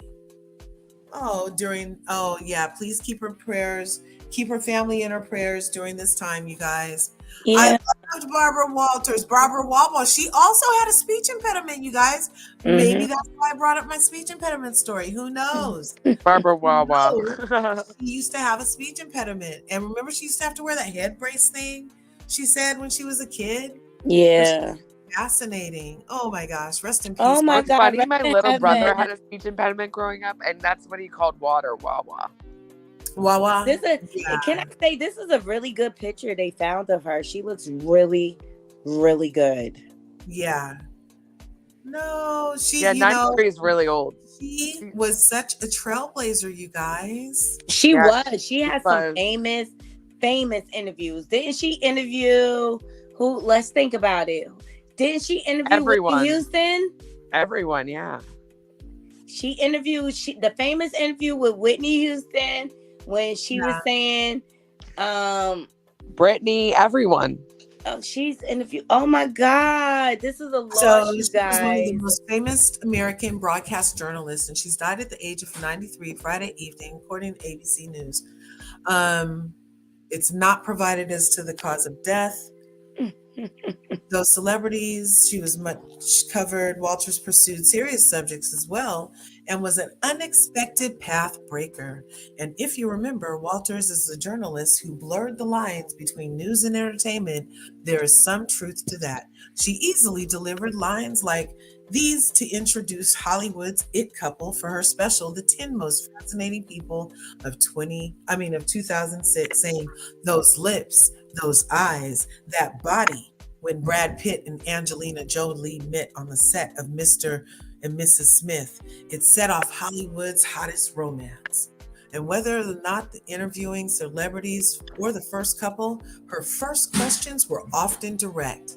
In a Thanksgiving special with President Barack Obama and the First Lady Michelle Obama, Walters asked the First Lady, "You love him very much, don't you?" To which Michelle Obama replied, "I do." And the president quipped, "She's a little biased." Yet over the decades, Walters posed as plenty a tougher question, and she had a joint interview with the Egyptian president Anwar Sadat, the Israeli Prime Minister Misham Begin, in the peace talks in 1977. In 1999, she scored the first big interview with Monica Lewinsky. In 2011, she asked Syria's President Bashar al-Assad about brutal reprisals against protesters. You've seen, I'm certain, the pictures of Egypt from President Murabak, in jail pictures of Libya, Muammar Gaddafi killed, Walters said during the interview, and you're afraid that you might be next. And he said, "No, I'm afraid that people won't support me. Syrian people," Assad said. Okay. Oh, wait. I'm hearing that. Yeah, so that's fascinating. Where did Naughty go? I don't know, but Robin's here. I was like, I thought I saw Robin. I'm here. Here. Okay. Here we are. The twin turtlenecks are back. Okay. Hey, Robin. Hi. I saw your comment, Robin. Yes. Didn't I just speak about her last night? Last freaking about the Y2K being drunk, and then later with Diva, and Diva was saying how she was one of her first idols in journalism. Oh my God! Yeah. Oh, God bless her. Bless her heart. Bless her heart. And Robin, you the tagline comment that you mentioned about the Whitney Houston interview with Barbara Walters when she says crack is whack. Yes. Crack is whack. I know, I saw that. I was like, oh my God, I could think of so many memories. Like, rest in heaven, Barbara Walters. Like, she really, she was a feminist, okay? Like, for real. She was a feminist, and she paved the way for a lot of people. And one thing I can respect and honor about her career, she wasn't discriminatory towards any people. Right. She did her job. And that's what, you know what I mean? She did her job. We're interviewing and everything. And I hope to be a great interviewer like her one day. Yeah. Because she had a way of asking a question like she really authentically cared about you in that moment. Like it wasn't just an interview. You know what I mean? Like the way her tone, her posture, her softness, yet was a frank question. Say it in. But guess what? You never seen that woman out of pocket. She was always put together. For sure.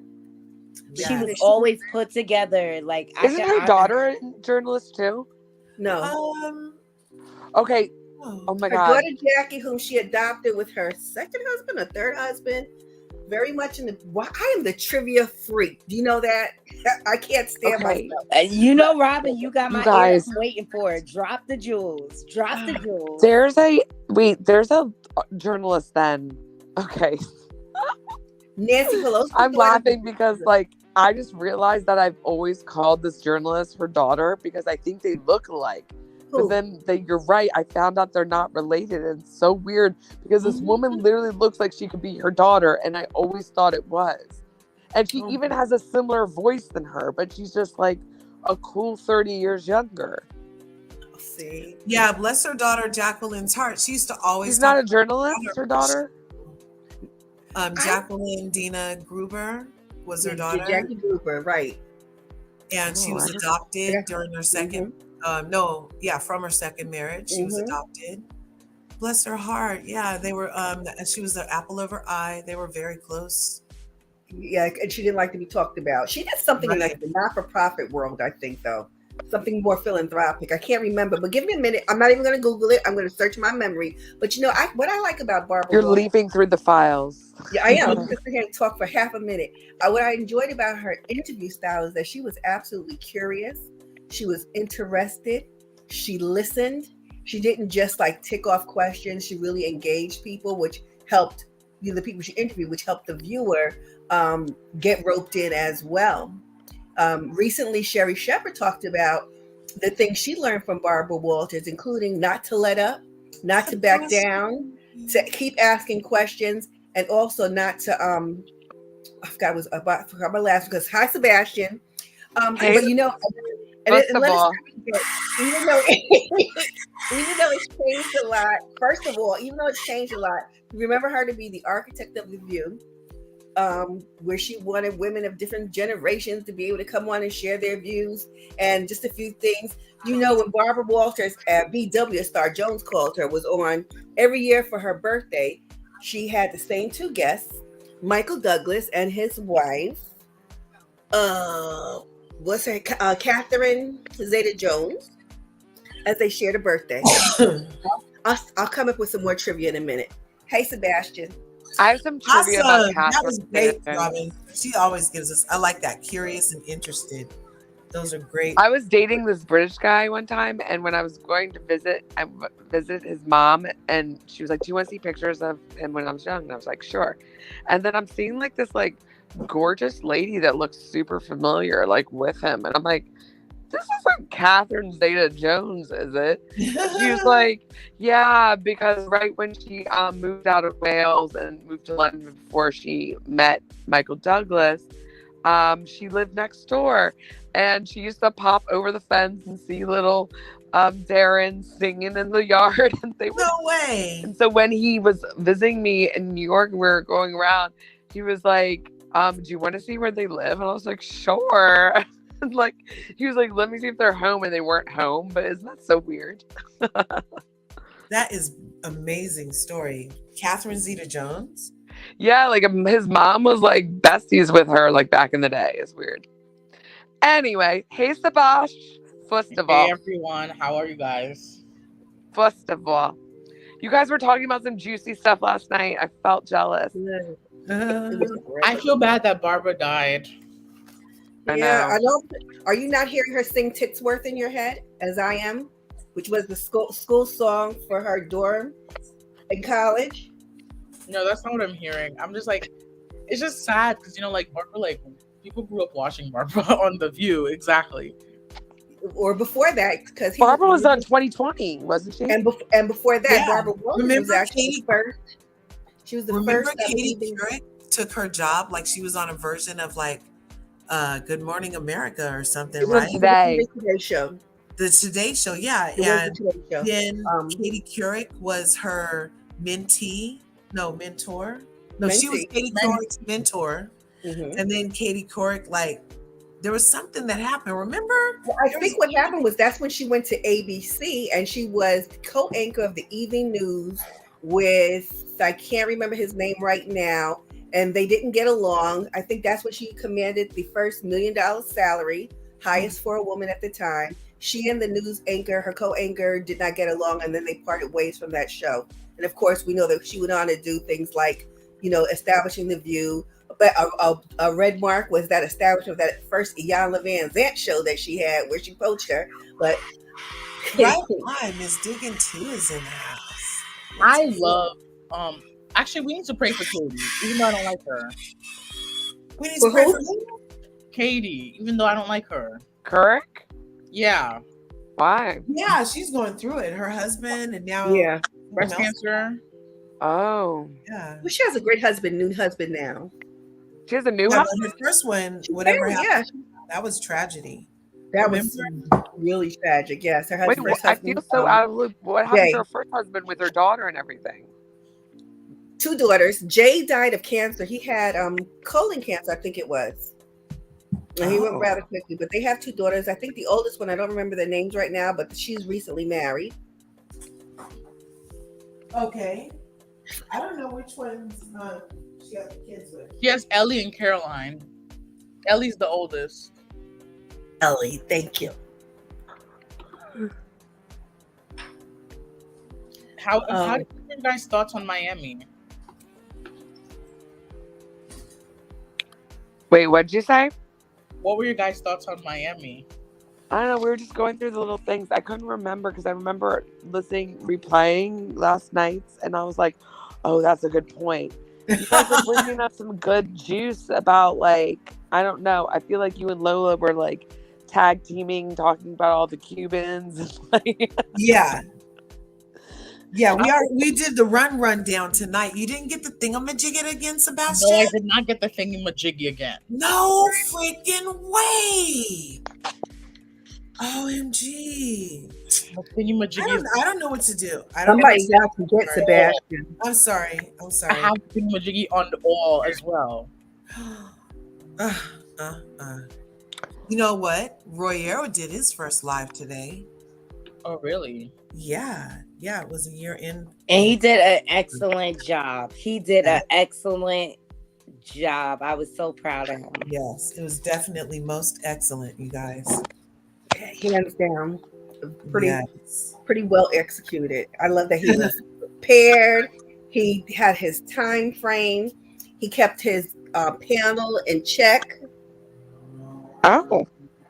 Mm-hmm. That you guys, that's like a big challenge with YouTube, and when you like start a panel, because people will come up on your panel and try to take over, and you try to be politically correct. It's like very important to try to chime in and keep control of the conversation so you can stay on track, especially when you're on a time constraint. I know me personally, like if it's outside of like my work hours and everything, I'll let people kind of freestyle and give their thoughts, because sometimes people, they don't have any place else to express their thoughts, so I'm open to that, but it's the reeling back end process, like they think they own you, like the lasso.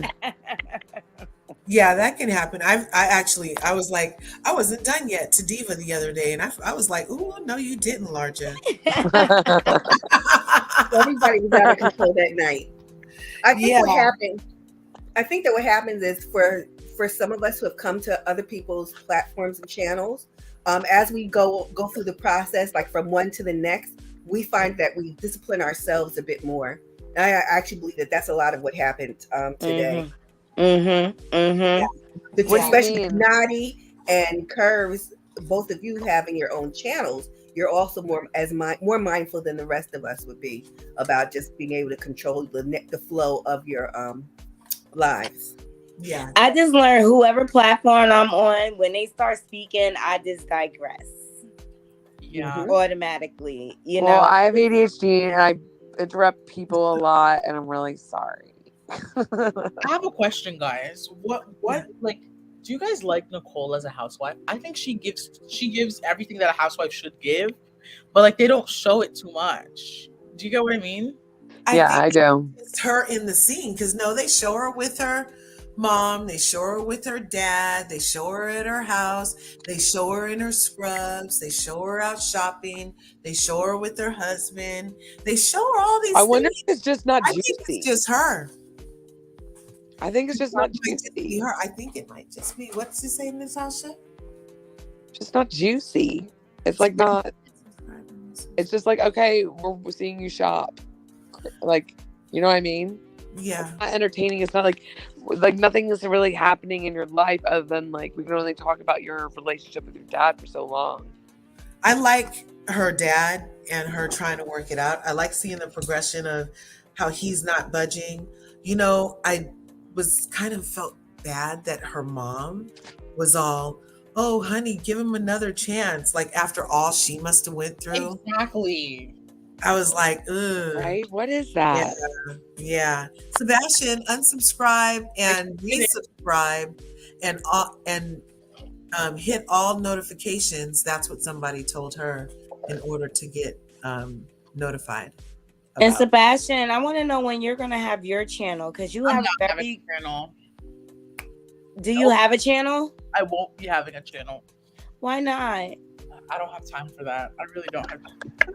Well, you have a really, really good perspective, and I always respect your point of view, whether I agree with it or not. Yeah.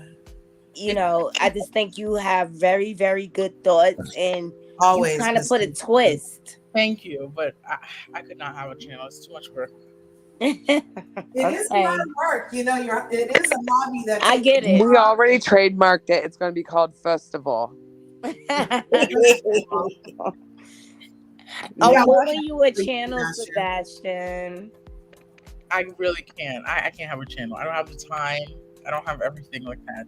And I thought I didn't either. And look what God has done and blessed me with. Okay, a channel.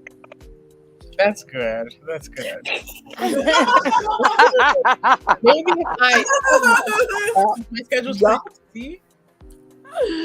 Oh my God, that was hilarious. Sebastian is hilarious. He's hilarious, y'all.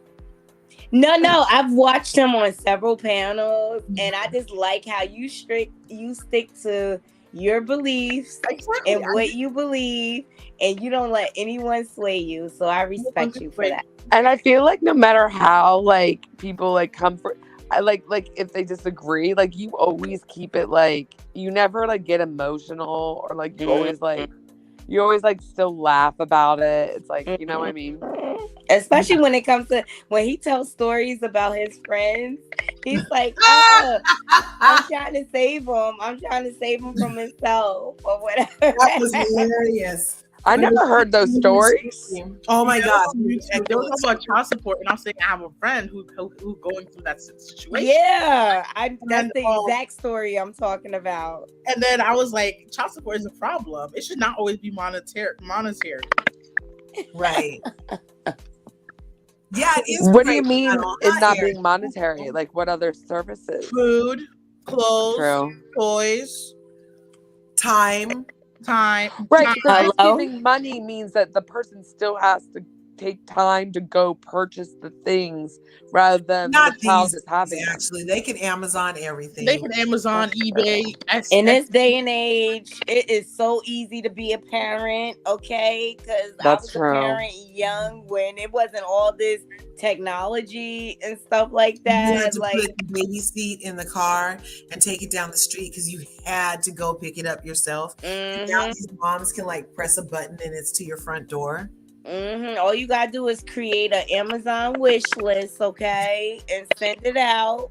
That's so Jetsons. Right? You press a button and then there's a knock at the door and you're like, what? No, seriously, guys, if you're a deadbeat parent in this day and age, like, shame on you.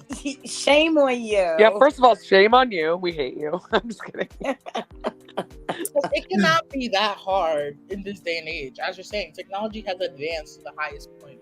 Like, it's gonna get high. It's gonna get even more better. But like, when I had my oldest daughter, that's when the first 3-in-1 stroller came out. When it was like the car seat and you could transition. It was so complicated. Okay. I And love so the one snazzy. that was like button and then like Lutz and snazzy. Yeah. You know what I used to love when I first moved to New York, when I was fresh off the boat from Maryland. I didn't like know where the cool neighborhoods were, so I lived in the Upper East Side, which was like hell. And I literally ran into Ramona and her daughter, and I saw her daughter in Pinkberry all the time. But can I air that? I can't air that, can I, Robin? I can't do that, right, Naughty? You see that private chat? I can't go to ABC and put it on here, can I? Oh no! Oh, ABC was straight. No, Yeah. well, I'll monitor be if like, anything big, if anything poignant comes up, I'll throw it in. Awesome. Yeah, I would love. Oh my god, to. everyone is playing. You know me, I'll try. You know me, I've shown the whole Bravo thing, and whoever gets. Or you can go on your phone curves and just play the audio. Oh, yeah, because I don't think you get struck when it's just the audio. When it's just the audio, you're good. It's so you can weird do that. How everyone is dying just before the new year, like Pele, Barbara. Who else? Who else died? Someone else died so quickly. Wait, who else? Oh, Pele. Yeah. Take off. And Grace, the fashion designer. Or no, not Grace. the She punk looks like rock Grace. lady. What's her name? Wait. Barbara Westwood. Why can't I think of her name? Westwood. Vivian Westwood. Vivian Westwood. I kept thinking Diane von Furstenberg. I'm like, no. No, she's still alive. Everyone is dying so quickly. Like, It seems like it always happens around this time of year. The turn of the year, it's like they just explode. That's people who are notable. That's I have to say, the last died. thing I thought I was going to hear tonight was that Barbara Walters died. I never expected that either, because that is so crazy. Like, I just expect her to be around forever because she's always been, and now this is weird. It's difficult to show how life is this really so short, you know, and you need to appreciate the ones around you, your loved ones, and everything. You need to embrace those moments. That's just what this tells me. Like, you could be here today and gone tomorrow. Literally, that's why we're supposed to be living our life, shining our light. You know, let's forgive easy, move on quick. You know what I'm saying? And go for it. That's what we're supposed to be doing. That's what, don't get caught up. Do not get caught up. Let's see. Barbara Wawa, deadline. Wait, Sunday, New Year's. Is Potomac gonna air? Oh yeah, and taxes, the Trump taxes came out. Oh, they did? Yes, you guys didn't see? Is he going to jail? No, he's not going to go to jail. No, he's not going to jail. But he only paid like $750 in taxes for 3 years in a row. Well, you know that's illegal, right? Would you like your colleagues in the Senate to convene hearings? Or what would you Yeah, like that's to see not. happen to get answers? Shut up there. Yeah, they're crazy. That's the whole point of the Trump Foundation. He has it for a reason. Oh, and now the Republicans are saying that they're going to retaliate against anybody who had a hand in trying to get these records out and go after their financial stuff too. Ooh. Yes. Well, can we go into your social medias and see how many predators contribute to human trafficking? I mean, I'm just saying they're the ones that fuel it. I think you can. Who fuels it? The politicians, they fuel a lot of the both sides. Here's what they're saying. I was covering local news, Washington news, politics, etc. for Walter Cronkite. And Walter respected Barbara. There was an incredible story back when the Middle East was the big news of the hour. She's talking too slow. Anyway, we're talking about. I'm sorry, Barbara. I'm sorry, I love her, but they're talking too slow. I caught myself looking You can't to even the side. see the pictures they're showing. this is a big reason why I'm very much against intercountry adoption. A lot of people have issues with me because I tell them how I'm against intercountry adoption, like adopting kids internationally. It's tell them trafficking. I tell them sometimes, like, you never know, these adoption agencies, they probably traffic these kids. Their families don't even know. Their families probably don't even know that their children are being adopted by some type of American across the whole world. Like, exactly, especially from these poor nations. That's why I'm very much against intercountry adoption. I totally agree with that, because a lot of people exploit them and they end up mistreating them, and it's just like, what are you getting into this for? What really is your cause? Are you really trying to help another child have a better chance at life, or are you trying to enslave someone? Yeah. That part. Oh, I love the Jasmine brand. That is becoming my new fave, Curve. Yes, the Jasmine brand is really hot for awesome current news. And that's who reported this and where I got this from. So Donald Trump's tax return showed that he paid $640,000 in federal taxes in 2015, $750 in taxes in 2016, in 2017, and over $1 million in 2018, and $100,000 in 2019, and nothing in 2020. And they've maintained that after Republicans take control next week, Democrats will regret the decision. The party was warned that the committee's next GOP head will be pressured to investigate and publicize the returns of prominent politicians. Yeah, I want everyone's. I want everyone's. Yeah, if we do have Trumps, we're gonna need some of the Democrats too. I want everyone. I want to see Pelosi's. I want to see everyone's. I want Nancy. What was all your business in Ukraine? I want to see all that. I want to know about that. I know, but look how long it took for them to extract these records. They didn't extract them like that. They had to go through a lot of legal challenges. Yeah, that's a long time. I'm gonna say this. I'm gonna. It may make me sound like a little MAGA supporter, but it's okay. Did you guys see that? See what? It went black. But was it up there a second ago? Yeah, it was. Yeah, it was. It was off. I couldn't see anything. Okay. So my thing is, we can't blame Trump for not paying his taxes when the U.S. tax code system is made the way it is. Like, I don't blame him, Sebastian. I don't. They allowed him to get away with murder. Y'all can't act like y'all don't have the same people who be donating to your campaigns don't be doing the same thing as Trump does. And you can't really be mad at him because they're all doing America's system has allowed him to operate the way he has. I mean, they cultivated this monster right here on American soil.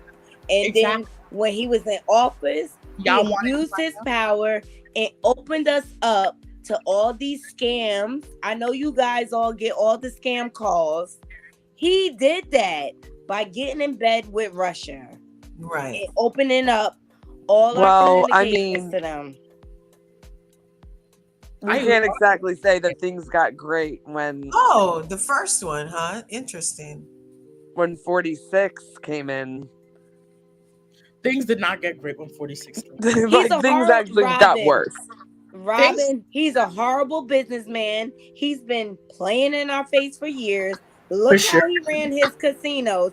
And then you allow this man to become president.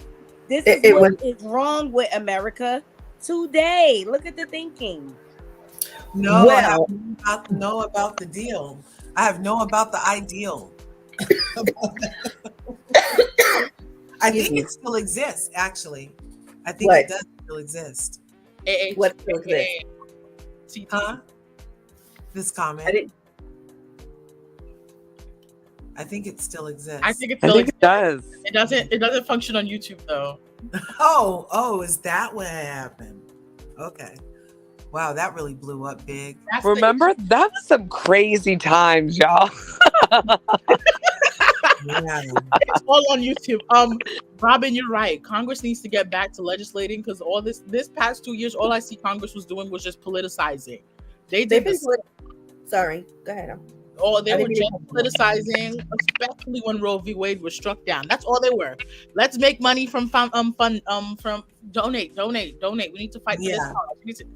I did not see any legislation. They're the most begging. Yeah, the problem for me is I feel like if any of us, if the elected offices were jobs like you and I have, we wouldn't be employed because we would get really bad performance reviews. These people go to work. They don't even go to work. They just show up at this place.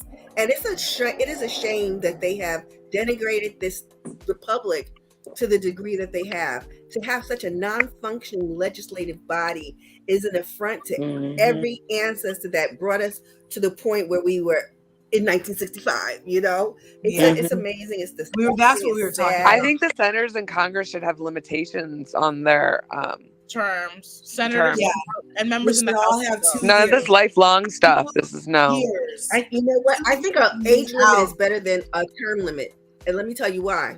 You have people like Barbara Boxer, who is senile in the Congress. You have so many people. You have so many people who just age out, then they die out, and they're not necessarily productive. And the reason I say there needs to be an age limit versus term limits, because the way that Congress is set up, it works on all the men in there got seniority system. Sorry. Oh no! Yeah, they're like all the people that are like senile. They're just collecting paychecks and getting all the benefits and the connections for their family businesses, and they're basically just phoning it in. Yeah, especially Nancy has been doing some trading. Nance. Yeah. Listen, okay, here we go. Sebastian, Nancy Pelosi. At this point, if you were to write the history of the United States, she is the single most effective legislator that we have ever had in our federal system. She knows how to whip a vote. She knows how to write some legislation. She knows how to rally the troops. She is Nancy Pelosi. It doesn't even begin to describe her. And she is a scrapper. Did you see the video of her on January 6th when she said, "I will punch him in his neck"? I believe she'll punch him in his neck. Did you see her? Sad when I heard Nancy Pelosi was retiring. I really was, because she had that fight in her. The handover is perfect. The way that they handed it over made a lot of sense. They absolutely groomed the next wave of leadership. The fact that the whole of the most recent past Democratic leadership decided to step down together, stay in the Congress, and further mentor the people who are now in place is a testament.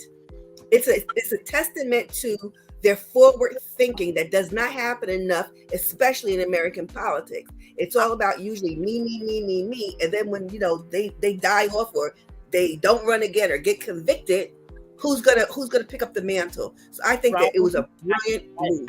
I agree with you, Robin, but the thing is, I'm gonna have to call a spade a spade. And Nancy Pelosi, she puts on this good facade. Yes, she does. But when she goes into these meetings and do her insider trading on the DL, and millions, it's a whole nother conversation. You could put on this facade and still be doing. Give me the examples of the insider trading. I'm not aware. Oh yeah, she's been doing it a lot. There's an actual app you can download to see members of Congress actually doing this, which is problematic. And I want you to tell me about Nancy. I'll save the rest for that. I have my brain is already filled with a lot of stuff. So if you take a moment at any point coming in the near future and would like to share that with me, I'd be happy to hear it, listen to you, and take it. I'm good with that. But I just, I have a very obviously strong opinion about most things. Mm-hmm.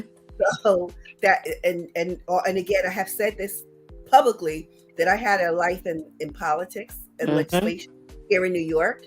I was a registered New York State lobbyist. So I lobbied in the state legislature, the New York City Council. And I used to go to the parties in DC. Wow. So that's cool. Okay. So I think that's dope. And she can really attest to what has happened in these parties. Yeah, that's cool. Yeah, no. And I can tell you about the parties too. And Robin, that's why every time you open your mouth, I'm like, open ears, okay? Because I know you're going to educate me. I just share. I appreciate you calling me education. I love that. Okay. But anything, you know what? It don't make any sense to keep what you know to yourself. What good is it going to do? My mama said from businessinsider.com that we can see every stock trade House Speaker Pelosi's husband, Paul Pelosi. Remember, he got hit about the head with that hammer when his alleged escort beat him in his head. No, see, I will not let you do that on your channel, because you know what? You have already developed too good of a reputation to even play that kind of game. That's what they said happened. You're pressing it as if I will it's true. pull that up too. I'm gonna act like I was there and say that didn't happen. I don't believe it for 1 minute. That is a scheme that was developed by the right, just to assassinate the character of a good American from the state of California. Right. But listen, also I heard another thing. I heard that this guy was actually some far leftist who really wanted to do something to Pelosi. Yeah, he was not a leftist. He was a right wing crazy. He was not a right wing. He was not a right wing. He was not a right wing. I know that would be convenient, but I'm sorry, it just isn't true. He was not a right wing because first of all, he's not even documented in this country. That's one. We know that. That's number one. He's facing deportation. But that doesn't mean you can't be right wing. We're talking like Bibi Netanyahu is very right wing. We call him he's that. Not right wing. Go on. He's just not. I said Bibi Netanyahu, so go on. Bibi Netanyahu. He's not this country, so it does not apply just to this country. That status. I don't know who the dude is in this picture, you guys. He has nothing to do with this article. But what Sebastian was saying was his eyes are giving dreamy. Trading or something, and it wasn't necessarily Nancy, but her husband has been making massive stock trades as Congress moves further to ban lawmakers and their spouses from trading. An insider analyst estimated that his cumulative wealth at $46.1 million, and insider compiled his trades as speaker since 2021. So it goes on. Good to like be independent. At the beginning of the pandemic, which did things that forced that chick who owned the WNBA Atlanta team to be ousted from the Congress. A whole lot of them did insider trading, and a lot of them to do. But my thing is, and that was a bigger deal. But you know what? I'm gonna stand 10 toes down and say, still legislatively, we could talk about and compartmentalize all these different things. Because just because I curse you out, don't mean I'm gonna curse Curves out. And I think that both things can be true. So I think that if we stick, I'm sticking. I'm not doing anything personal. I'm talking about what her role has been in government in the United States of America. Yeah. The media does not drag Democrats when they insider trade as much as Republicans do. That's my problem. What? They don't drag them. That's my problem too. They don't.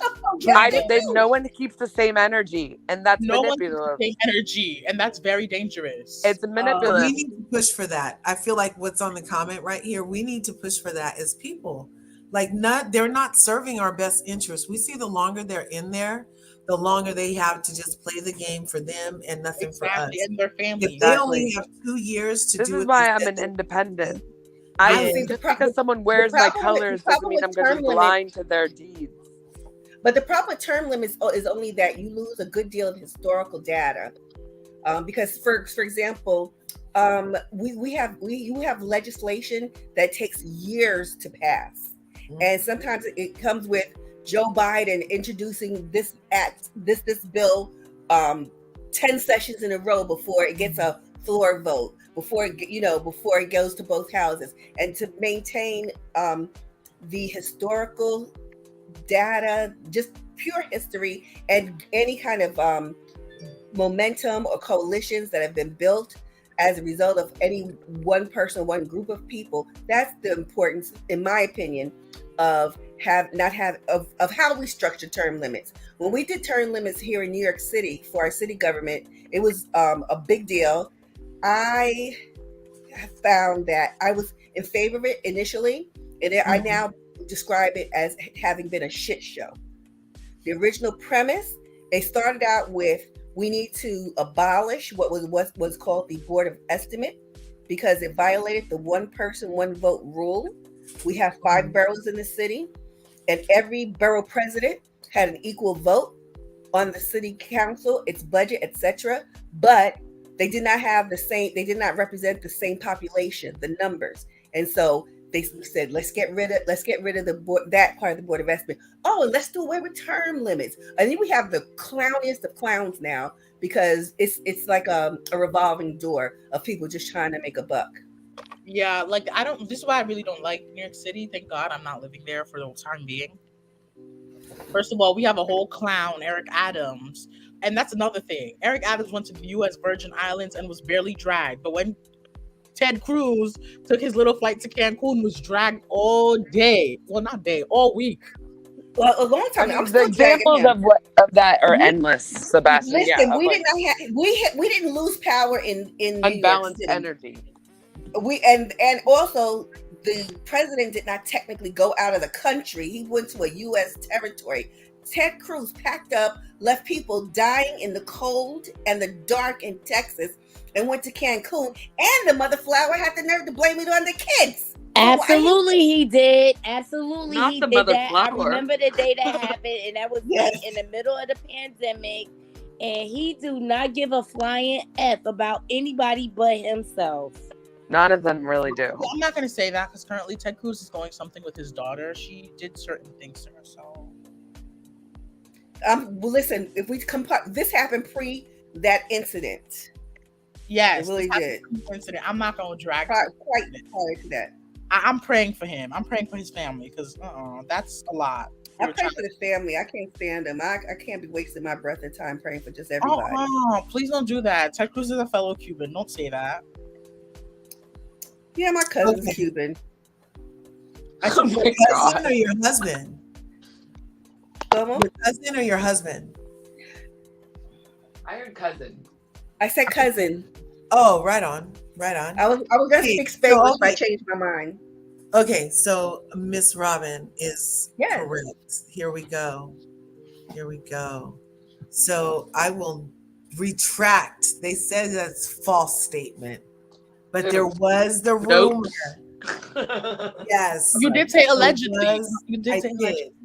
And so there was the false rumor that it was a same-sex relationship. Who's saying it's false though? The BBC. So I'm willing to go. That was a right-wing conspiracy theory. I hate using those words because that's not typically the language I would use. I'm willing to go. But here's the thing: when you're in political office, how are you randomly accumulating hundreds of millions of dollars of wealth if something shady isn't happening? Aren't you using unsavory connections that aren't borderline ethical? Like this is like you can't deny this. You can. Let me tell you how. Hundreds of millions of dollars. You have to look at. You need to look at where they come from. Everybody in the Congress does not start out rich. A lot of people do start out rich, especially, let me be honest, a lot of the white people who have generational wealth that was built off of people that don't look like them. Some people come from different industries where they have already made a glut of money. Look at Mitt Romney, for example, with that Bain Capital crap. I don't know, but he made money in industry. But before that, his family, he comes from a lineage of people with wealth. So everybody doesn't have it. When you have a lot of different kind of advisories when you're in these different positions. So like me, if I had $240, honestly, even though Curves had issues, I'd invest in fan base right now. Just because totally. So would I. No, invest. That's the kind of thing. So that's just like it depends, also who are you around, right? My girlfriend, I have to tell you all this really quickly. So like one of my best friend actually says to me, I remember she started working for a new company, and as part of the new job, she was given stock. After a certain amount of time, she had to convert the stock, and she called me and to talk to me about it. Well, people, I don't know jack about stock or money like that. And so she was telling me these different options, and so I was like, well, gee, how much are you talking? And she said, 500,000.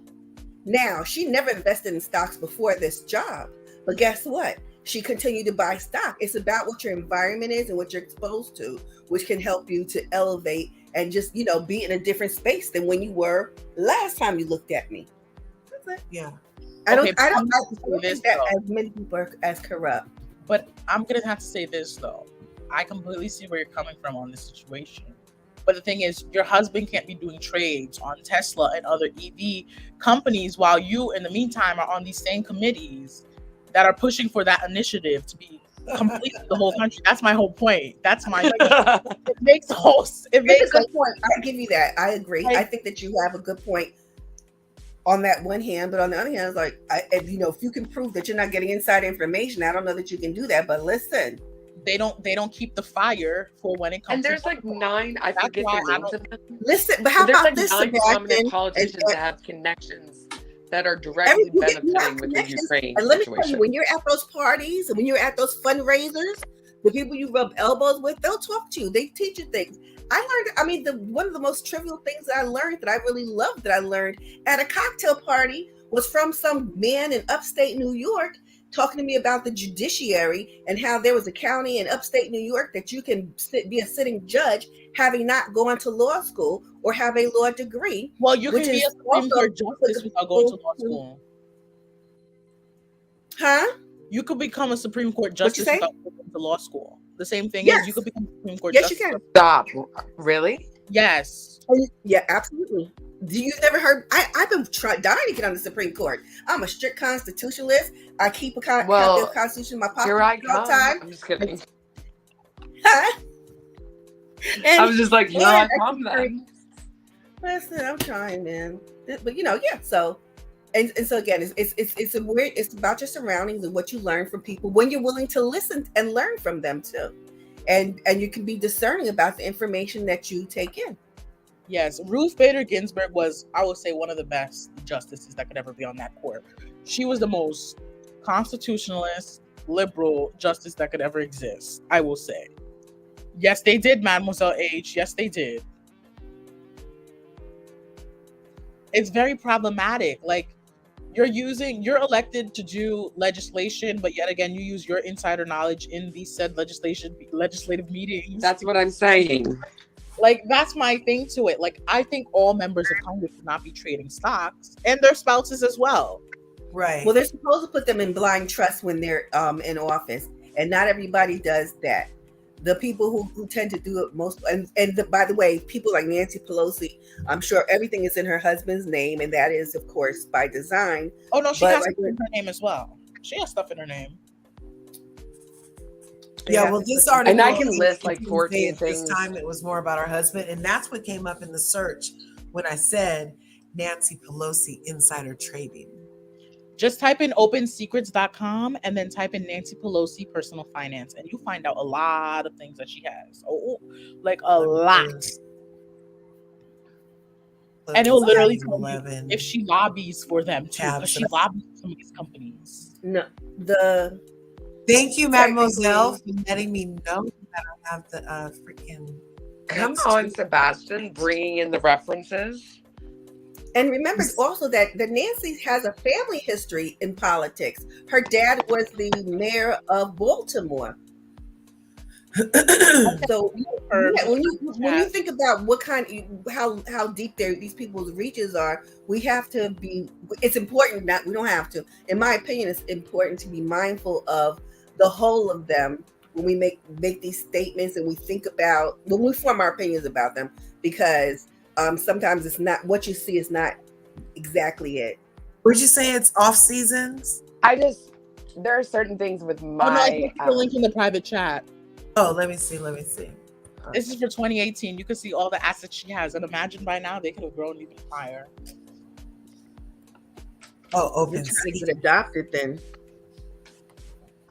And I mean, if we want to talk about like a station, I mean, I feel like, never mind, I'm not going to say it because I feel like it's a little too, but it's just weird how no one mentions it. I feel like I'm in the Twilight Zone. About what? Like, I don't want to, but like the 94 crime bill, what? Yes, that one is never talked about. Never. Yes, it is. No, it's not. And you know what? Can I offer a 2018, disclaimer? He was interviewed. I watched him being interviewed in 2018. And the guy brought it up. He interrupted him and said, I created that, and I'm proud of it. He was. His mentor was a whole KKK Grand Wizard. No. The bird. And the only and he never denounced the KKK. He only said that he didn't recommend entering it or being a part of it if you wanted to get into politics. And he spoke at his funeral. Like, it's just, I feel like did you say Jesse Helms? Did you say Jesse Helms? No, we're talking about Senator Byrd.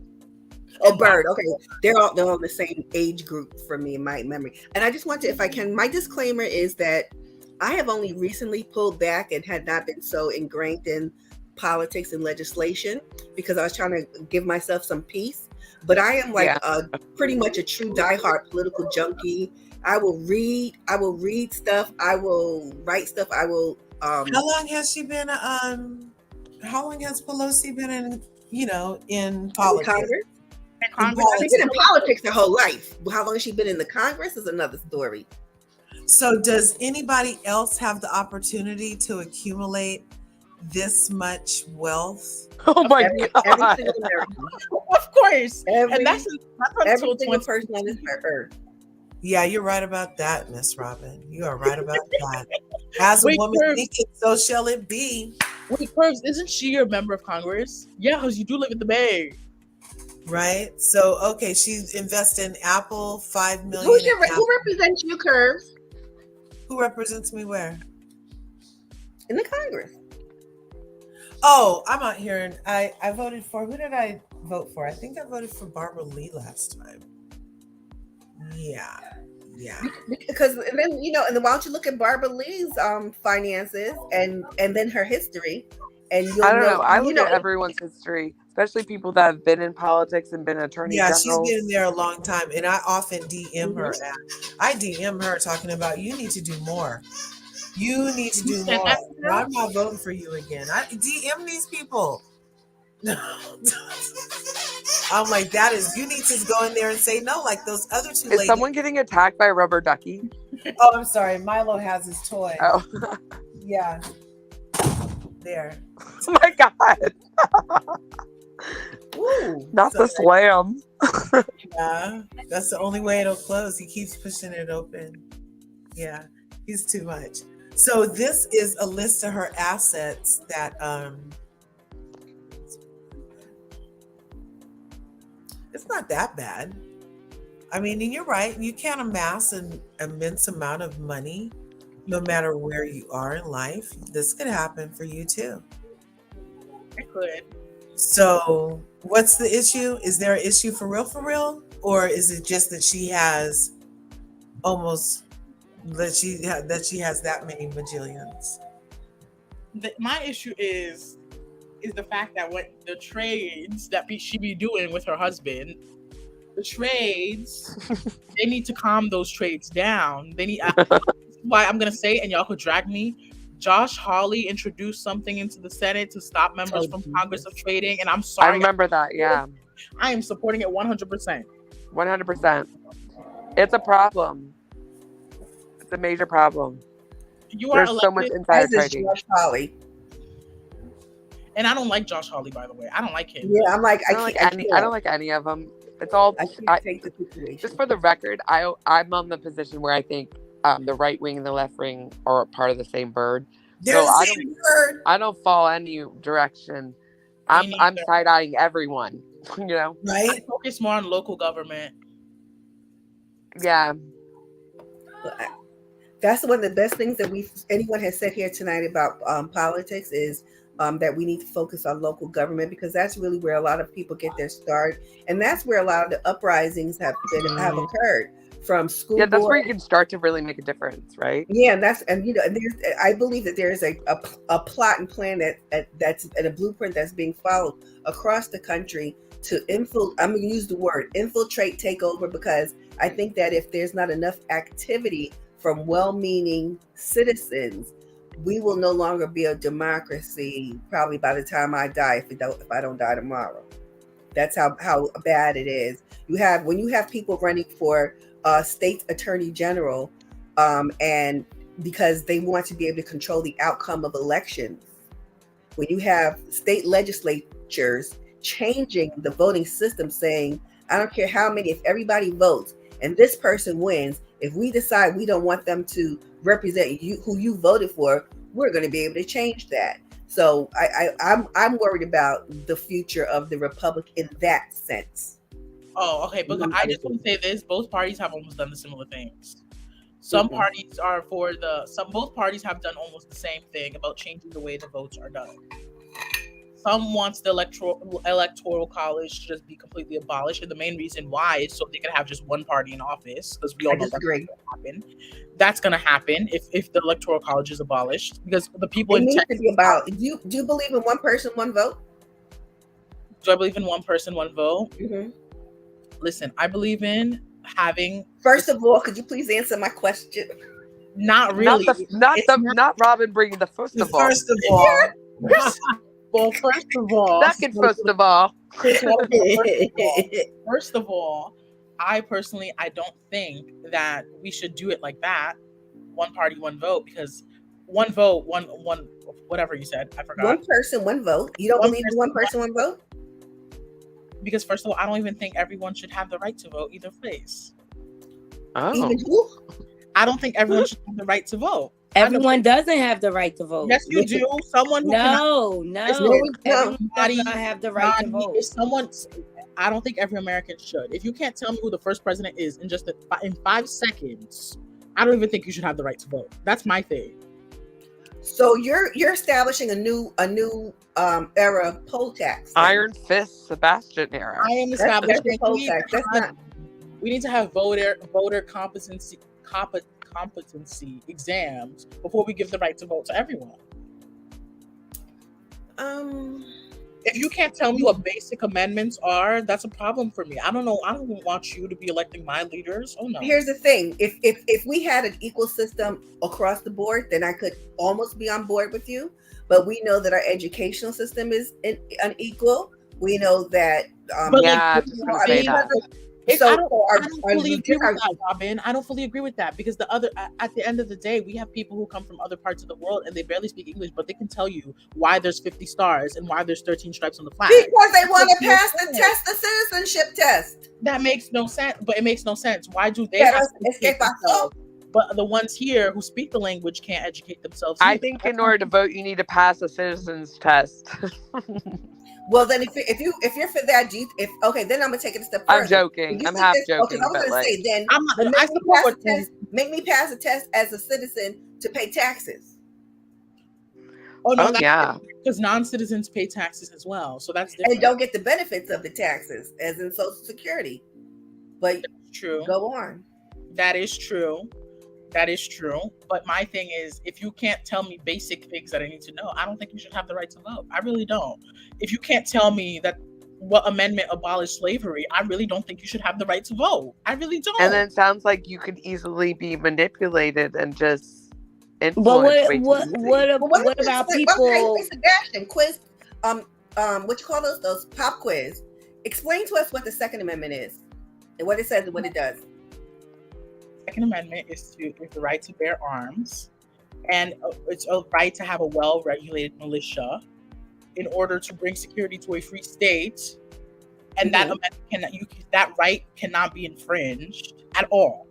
Are you a poli-sci major? No, I'm not a poli-sci major. I went to my high school was really.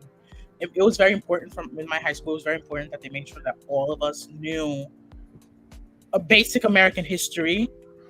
Because we were the most diverse school. Like all the other schools were either just completely black or completely white. And then our school was just the only one that was just 33% of almost every race. So they made sure that we all knew basic American history. And there is the difference. I went to school in New York City. I can tell you that. I'm not a Republican. Yeah. Oh my God. I noticed living in New York City. Huh? Sorry, I didn't mean to interrupt. No, it's fine with me. I was just saying that, it is situations where you live.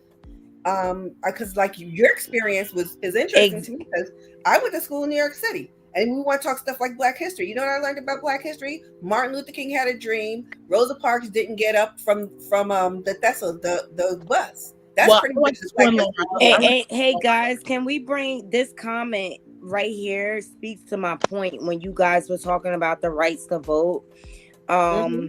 Shout out to Mademoiselle H. Slavery was not abolished. There is still a clause. If you are a felon, right, the 14th Amendment does not apply. Your right you to vote. Do lose your right. You do lose your right because you commit a crime. Like Jen Shaw, she's gonna lose her right to vote.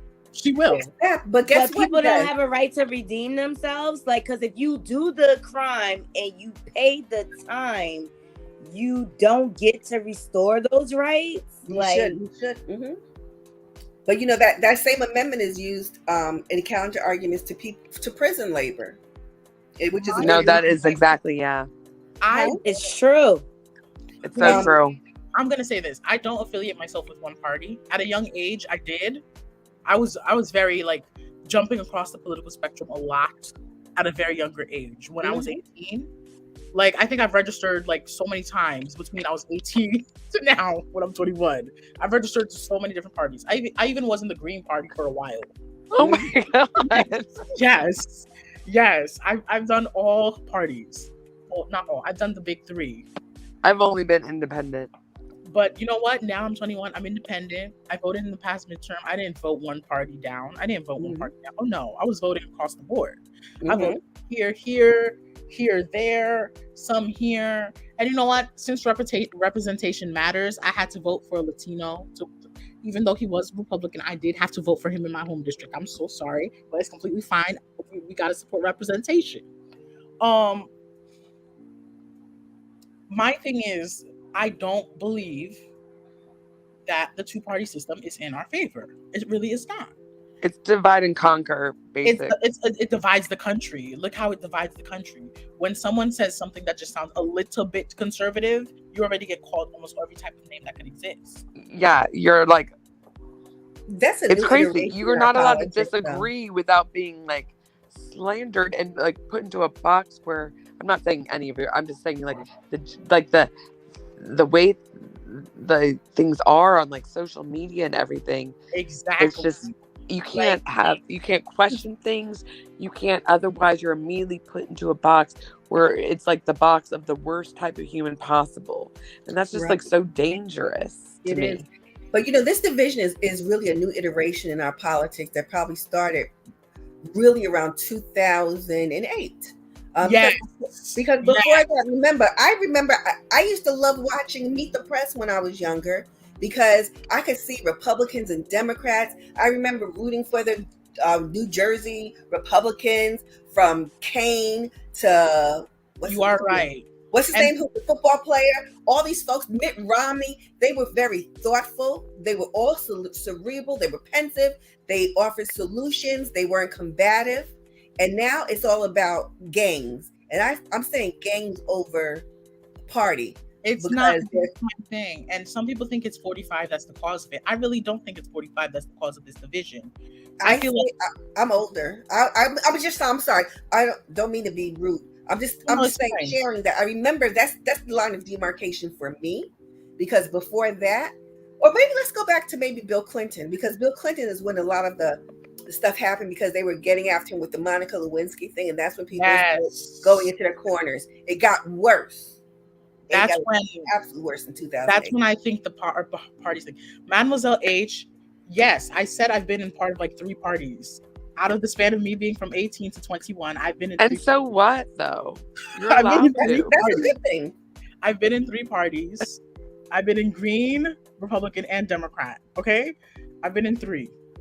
Well, as a New Yorker, you got to. I easily say I'm a registered Democrat. I don't always vote the Democratic line, but because this is such a heavily Democratic town, in order to have any influence and be able to vote in our primary system, which is closed, and you get to pick from the people that are presented, that is why I'm registered there.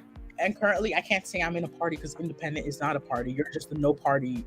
I know, because you can't vote in the primaries. You can't vote in the primaries. You can't. In New York, you can't. You can. I'm so happy to hear you say that. I knew, but I'm like not fake, so I can't pick one. So like now, that's why I always say I've just only been in 3 parties, because currently I'm not in any party. I've never been a party. Really? That's cool. But I mean, you can't put me in a box. But that's my thing. That's why my political views have shifted so many times. Especially growing up Cuban, you're most likely supposed to become a Republican as a Cuban. Well, we do have Democrats as well, but you're most likely supposed to be one. But yet again, there are certain issues that you can't just support. For example, the abortion argument. My mother despises abortion. Despises. When I tell you despises, like literally took in this girl one time who was the neighbor's daughter that was kicked out because she was pregnant and didn't want to get an abortion. She literally took in this girl and said, "You're going to have to put your pants on now. You can't be wearing your little skirts anymore. You're going to be a mama. That's what you're going to be." It gets very like... Oh, although that's nice of her to take her in, though. It's nice, but it don't end up well later on. So, oh. Let's just say that girl's very ungrateful. There's a lot of that going around. But I'm just saying, it's not the party thing. This is another thing.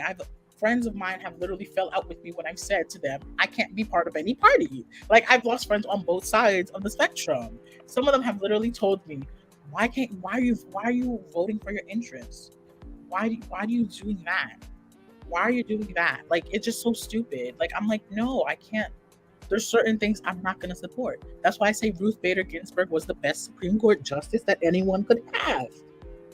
And what made her the best, Sebastian? I like her only because she was a Cornellian. But go on. Why did you say she was the best? Because she acknowledged that certain things went too far. And I'm about to say what these certain things are, and y'all are ready to jump on me. She acknowledged it. She acknowledged that the way the courts made Roe v. Wade, it went too far when we nationalized it by the court.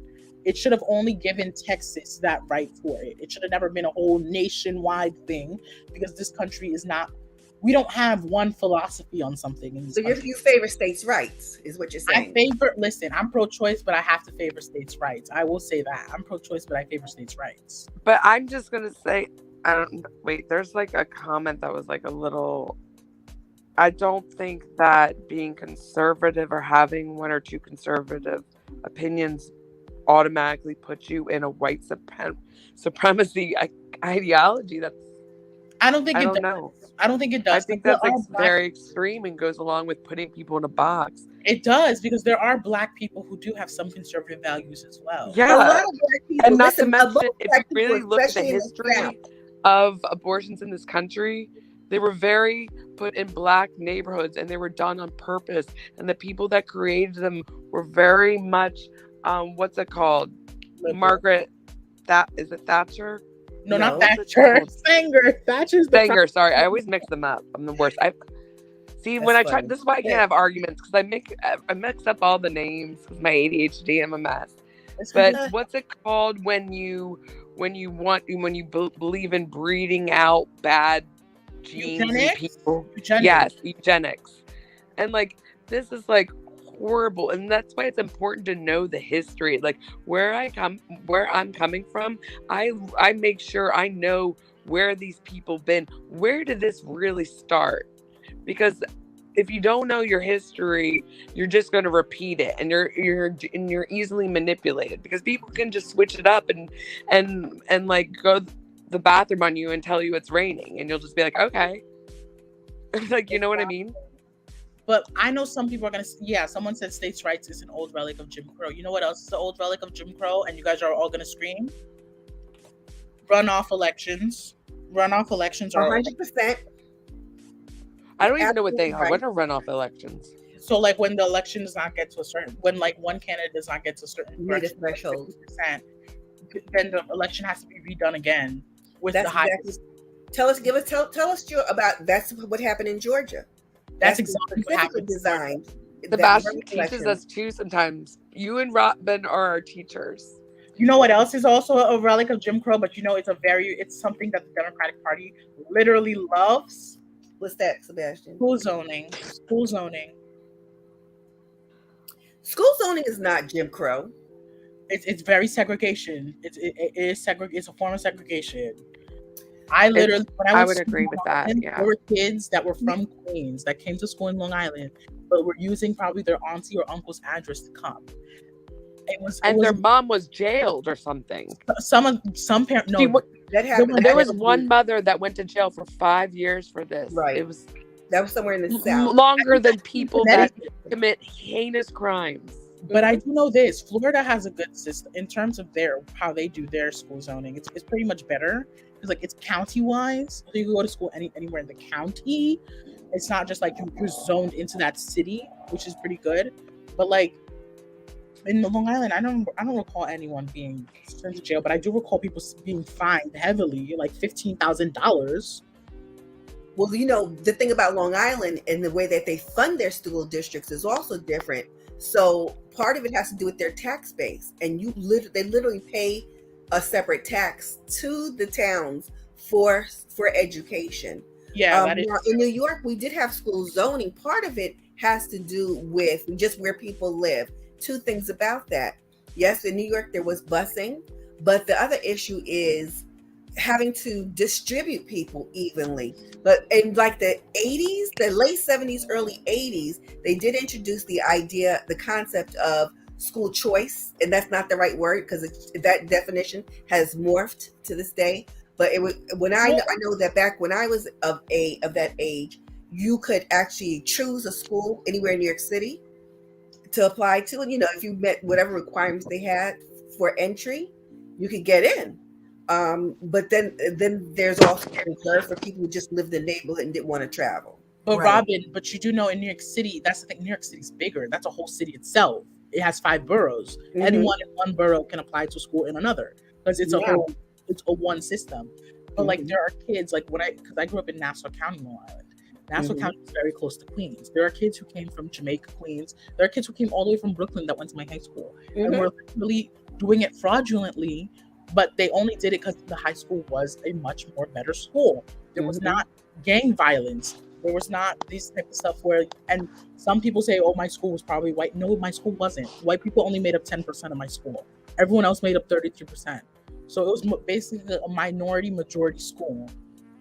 And we were one of the schools with like the highest, I believe the highest in the country with most diverse schools.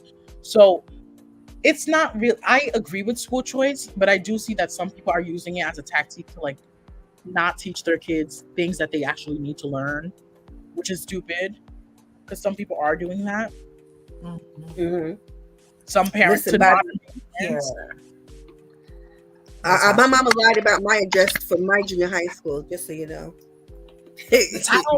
I don't blame parents. Apparently I'm a twin now. Oh my gosh. I think we're in a new level.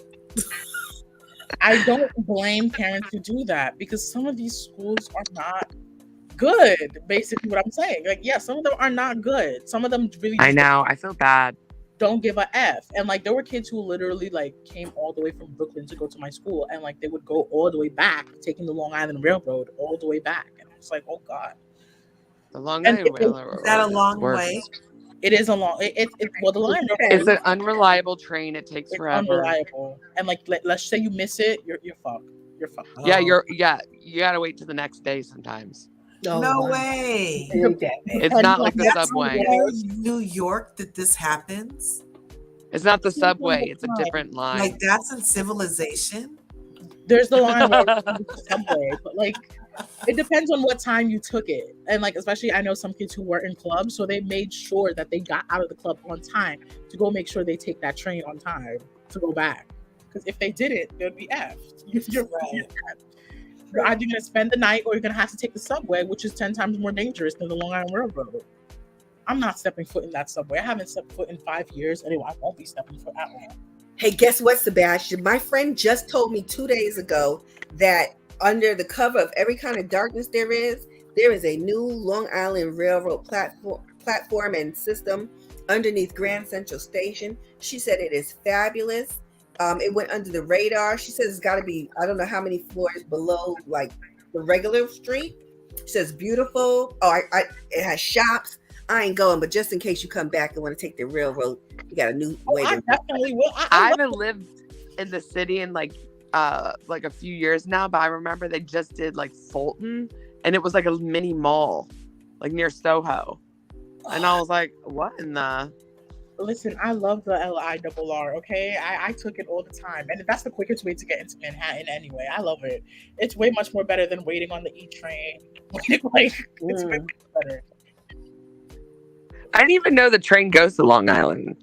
The LIRR, it's literally called Long Island Railroad. Long Island. I know, but the E train, you said. And there's a railroad to Long Island. The E train doesn't go to Long Island. Like, if you're from Long Island. That's what I said. I was like, I didn't know that. You have to, like, literally. I didn't know that, all right. That's completely fine. It does not go in there. You are correct. It doesn't go there. But you have to, like, get a bus into New York City and then go take it from Jamaica. The buses are, like, sometimes the worst because you're, like, literally walking faster than the bus. Exactly. Also, yeah. You'll just be on that bus all day. Oh my god. Yeah, M42. You could definitely outwalk that. Oh my gosh. I used to live off the L train for 8 years. That was my train. In Brooklyn? It was like the South Manhattan crosstown. But I lived in Brooklyn. In San Francisco, you can walk next to some of the buses and get to your destination just as fast. Brooklyn is so expensive now. Oh my god. Oh my god. When I first moved there, like, Williamsburg was just on the up and up. You had to know where to go. Cut to now, there's an Apple store, a Whole Foods. Like, I remember I saw guys with, like, sweaters tied around their neck. I was like, "Are you lost?" They're like, "No, I live over there." I'm like, "What is going on?" Oh, the gentrification is amazing. And offensive to some, but it's crazy. Brooklyn, Lord Jesus, gentrification is a problem, but I'm gonna have to say this: some people benefit from problems, so it could continue. I'm sorry, I know it's problematic to say, but no, it's not. It's true. I'm thinking about when we were speaking about schools, how, like, in Park Slope, how a group of gentrifiers overtook not just the neighborhood, but railroaded the school system and did a whole lot of stuff I can't even get into. Did all the stuff that the generations before that were melanated had attempted to do with those same school boards to no avail, and the school boards acquiesced to those now gentrified communities, making those school communities even better now that the brown people had all moved out. Is that what it happened? We're pushed out. Well, I witnessed some bad stuff. I remember I lived like near Williamsburg in a neighborhood called Bushwick, but on the L train side. So it was like kind of like a little bit more. And I remember our neighborhoods were all starting to get gentrified. And like, there was like a bunch of buildings now that were all balled up. And they at McCarran Park. Was it McCarran? Oh, no, that's that. We can Maria Herenda's Park, which was like, there's a dog park there. And we were going to walk our dogs. And we witnessed, like, a local whose family lived there for 30 years was getting stopped and frisked like he was some, like, criminal, because of all the gentrification. And it was so uncomfortable and blatant and awful to see. And I'll never forget it. I was like, I don't think this is right. Like I get it. Like you're like, yeah, you get some cool coffee shops now. And maybe, like, the bodegas get a little more fancy. But, like, what are we really doing here? These people, like, this is their neighborhood. This has been their family for years. And now they're getting treated like strangers. This is ridiculous. It is ridiculous. That's why I do say gentrification is a problem, but some people benefit from that problem, especially my auntie who had her little I forgot what it's called. Oh, my God. Those apartments that you have in Brooklyn that are small, like, there are these houses, but they're connected to each other. Oh my God, what are they called? Brownstones. Brownstone. She had her little brownstone that she bought in the ghetto, but now it's no longer the ghetto. Oh my God, you could pay say you $2 million. You sold it $12 12 years ago. You could buy $100,000.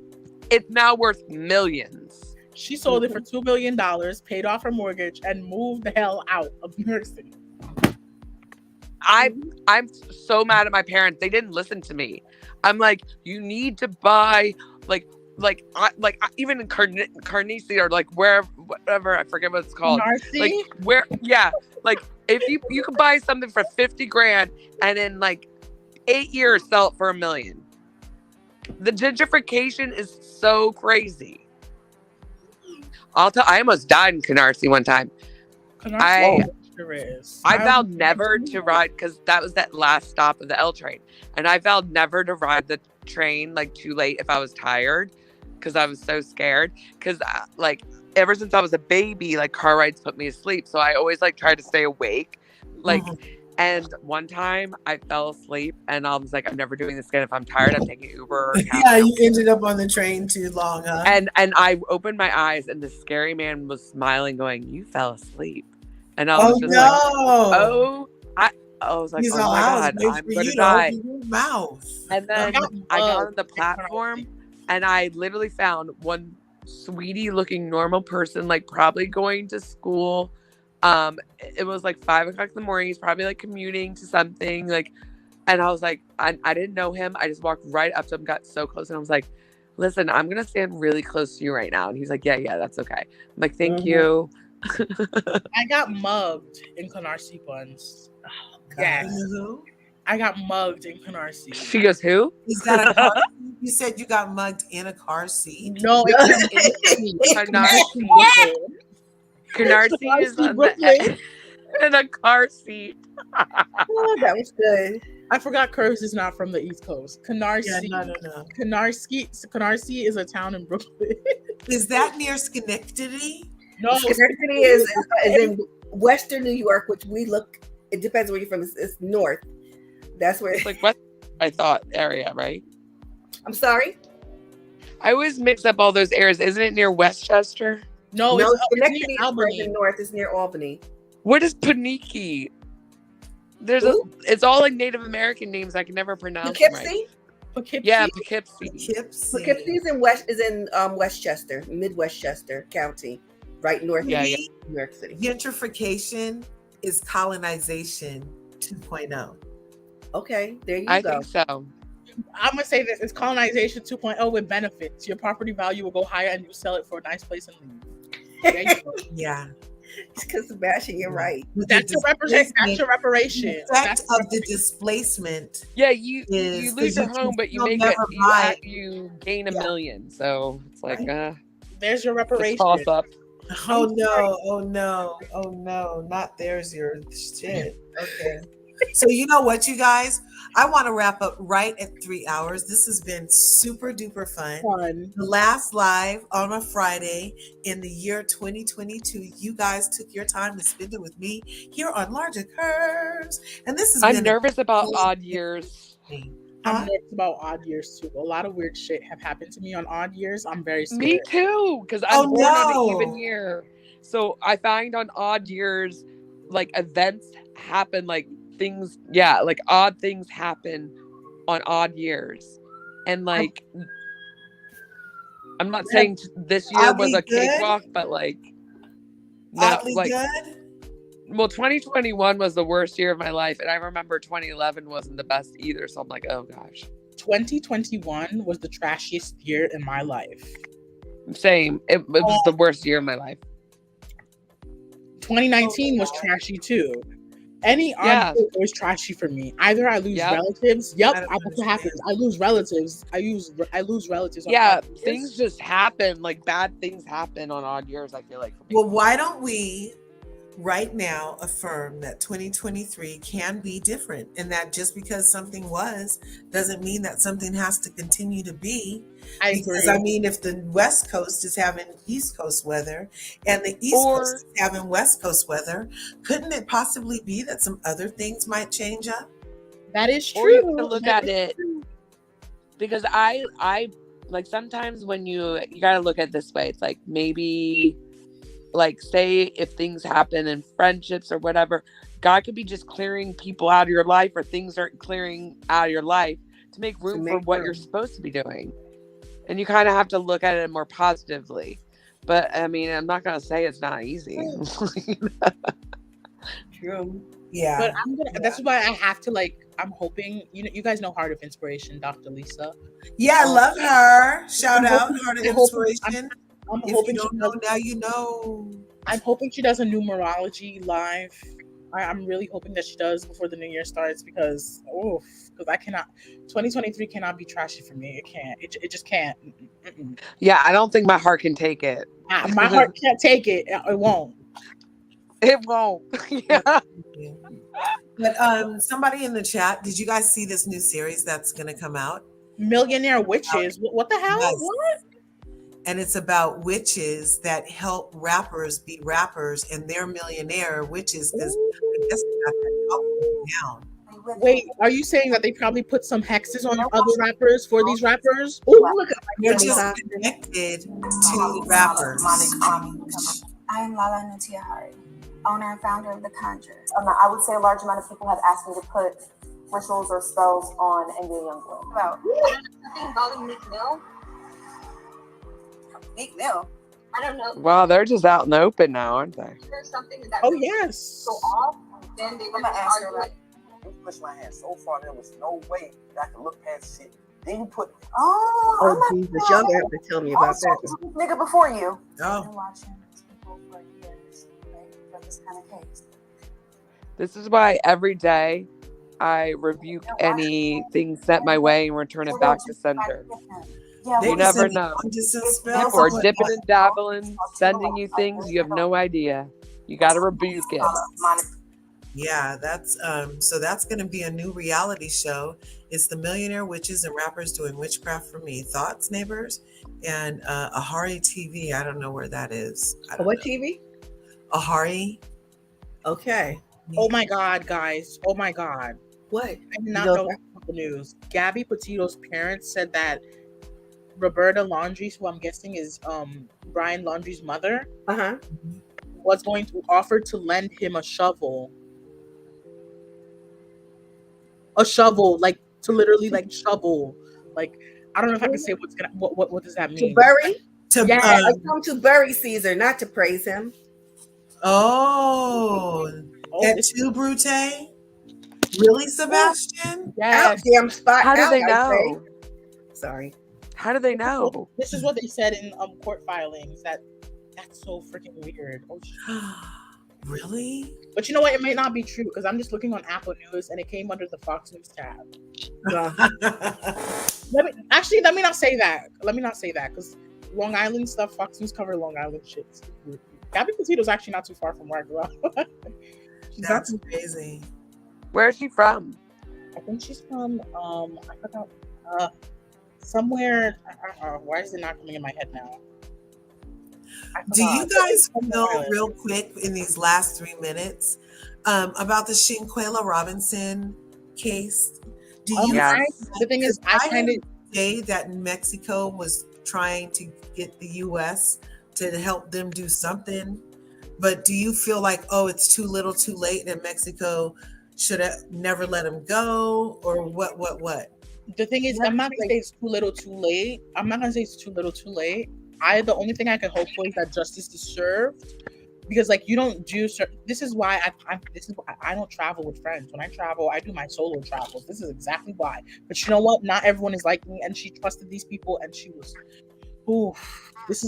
Yeah, I only travel if I'm traveling. It's with people I trust, like not acquaintances. I don't go with acquaintances, especially out of the country. No. Mm-hmm. But you know what? These are people that she trusted, and it hurts me for like to see that this happened this way. But you know, Mexico, when a woman dies, Mexico just lists it as femicide, and then they start their investigation if they want to start investigation. They said this to me on apparently. Sorry. On the inside, what was the place I just said it's called? The Inside Neighborhood or something? Jasmine, the Inside Scoop? Wait a second. Oh, no. What's it called? Something Neighborhood. The Neighborhood Talk. Sorry. The Neighborhood Talk. Yeah. The Neighborhood Talk reported this 2 hours ago. Yeah. So my thing is, Shanquella, I feel really bad for her because I feel like the friends had jealousy of her. Like, you know, she was an achieving businesswoman. She was young. She was doing everything the right way. That's another thing. She was doing everything the right way. You see, Black people can never. Once we do things the wrong way, we get criticized every time. Once we do things the right way, we get killed. Right. Exactly. It's a continuous cycle once. It's just sad because she thought that they were her friends. And they were praying for her downfall, literally. And it could have been just one was her friend, in air quotes. Everybody, we don't know that they were all friends. They may be associates. Them, Robin. There's pictures of them as children, like middle school. I didn't know that.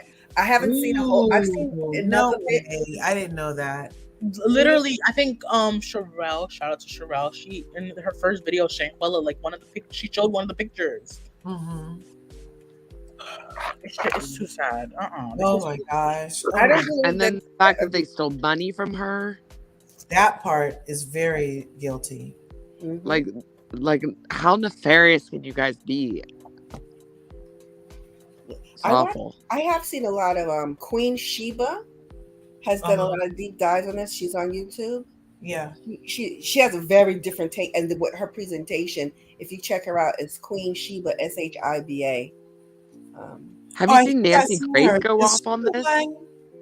Nancy Grace was pissed against that doesn't like Canvas Beauty Supply or had a bad experience. Oh yeah, she's very much in the Melody camp. Yeah. Ooh! Yeah.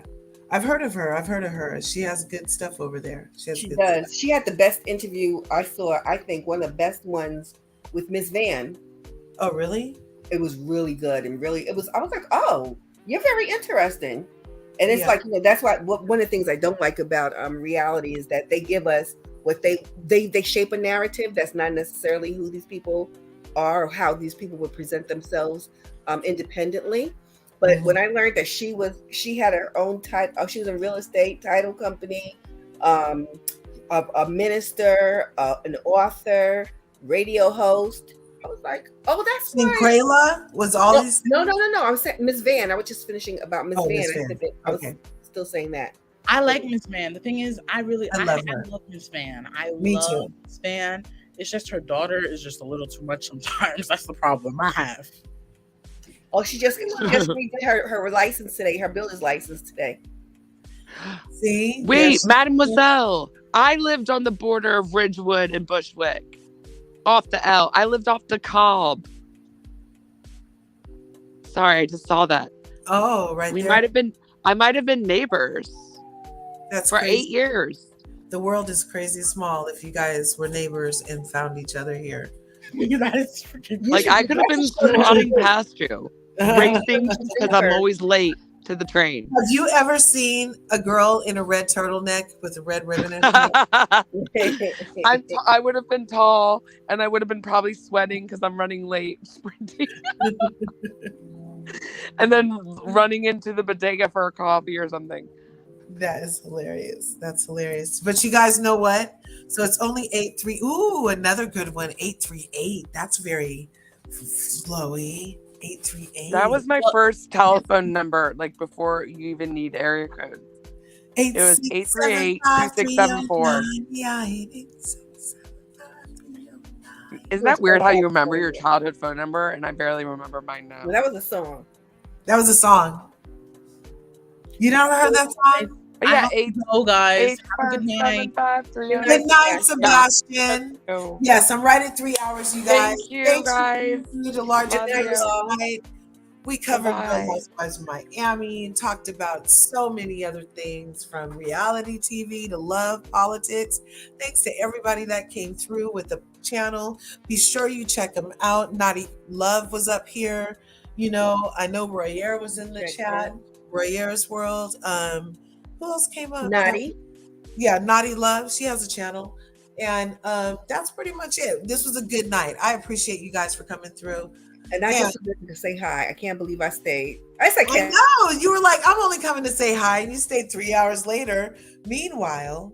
So thank you so much, Miss Robin. And Happy New Year. Oh, yeah. Tomorrow here on Larger Curves, we will be hosting a vision board session. And it's my annual one. I do them every year. I have my other 2 boards up here from previous vision boarding sessions.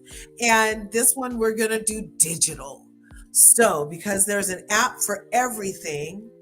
Oh my gosh. Happy New Year. You just got here. I might have to stay longer just for you. You just got here and everything. You know that? because I haven't seen you in quite a while, Ayako. Oh my goodness. This is so sweet.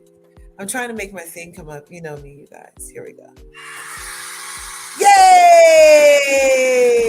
Thanks for coming through. What's good? What's good? Yeah, so we can use Canva. Great question. I have Canva, and I also just downloaded the Vision Board app. It was the highest rated app with the most reviews. So that's the one I downloaded, and it's super simple to use. So we're going to be able to capture images and words, like screenshot them, save them to your camera roll, and then be able to upload them to either your Canva or to your Vision Board app of your choosing. And then we'll be able to create a vision board, and we'll be able to create the 2023 that we want to see. So I hope to see you guys there. That's going to be tomorrow at 11 a.m. California time. So if you're someplace else, you see that I'm not that great with the time zone thing. So yeah, 11 a.m. California time tomorrow. Come through for visioning and creating the 2023 you want to see. And thanks for spending your last Friday here with me at Larger Curves. This was so fun. Thank you so much. A big hug, you guys.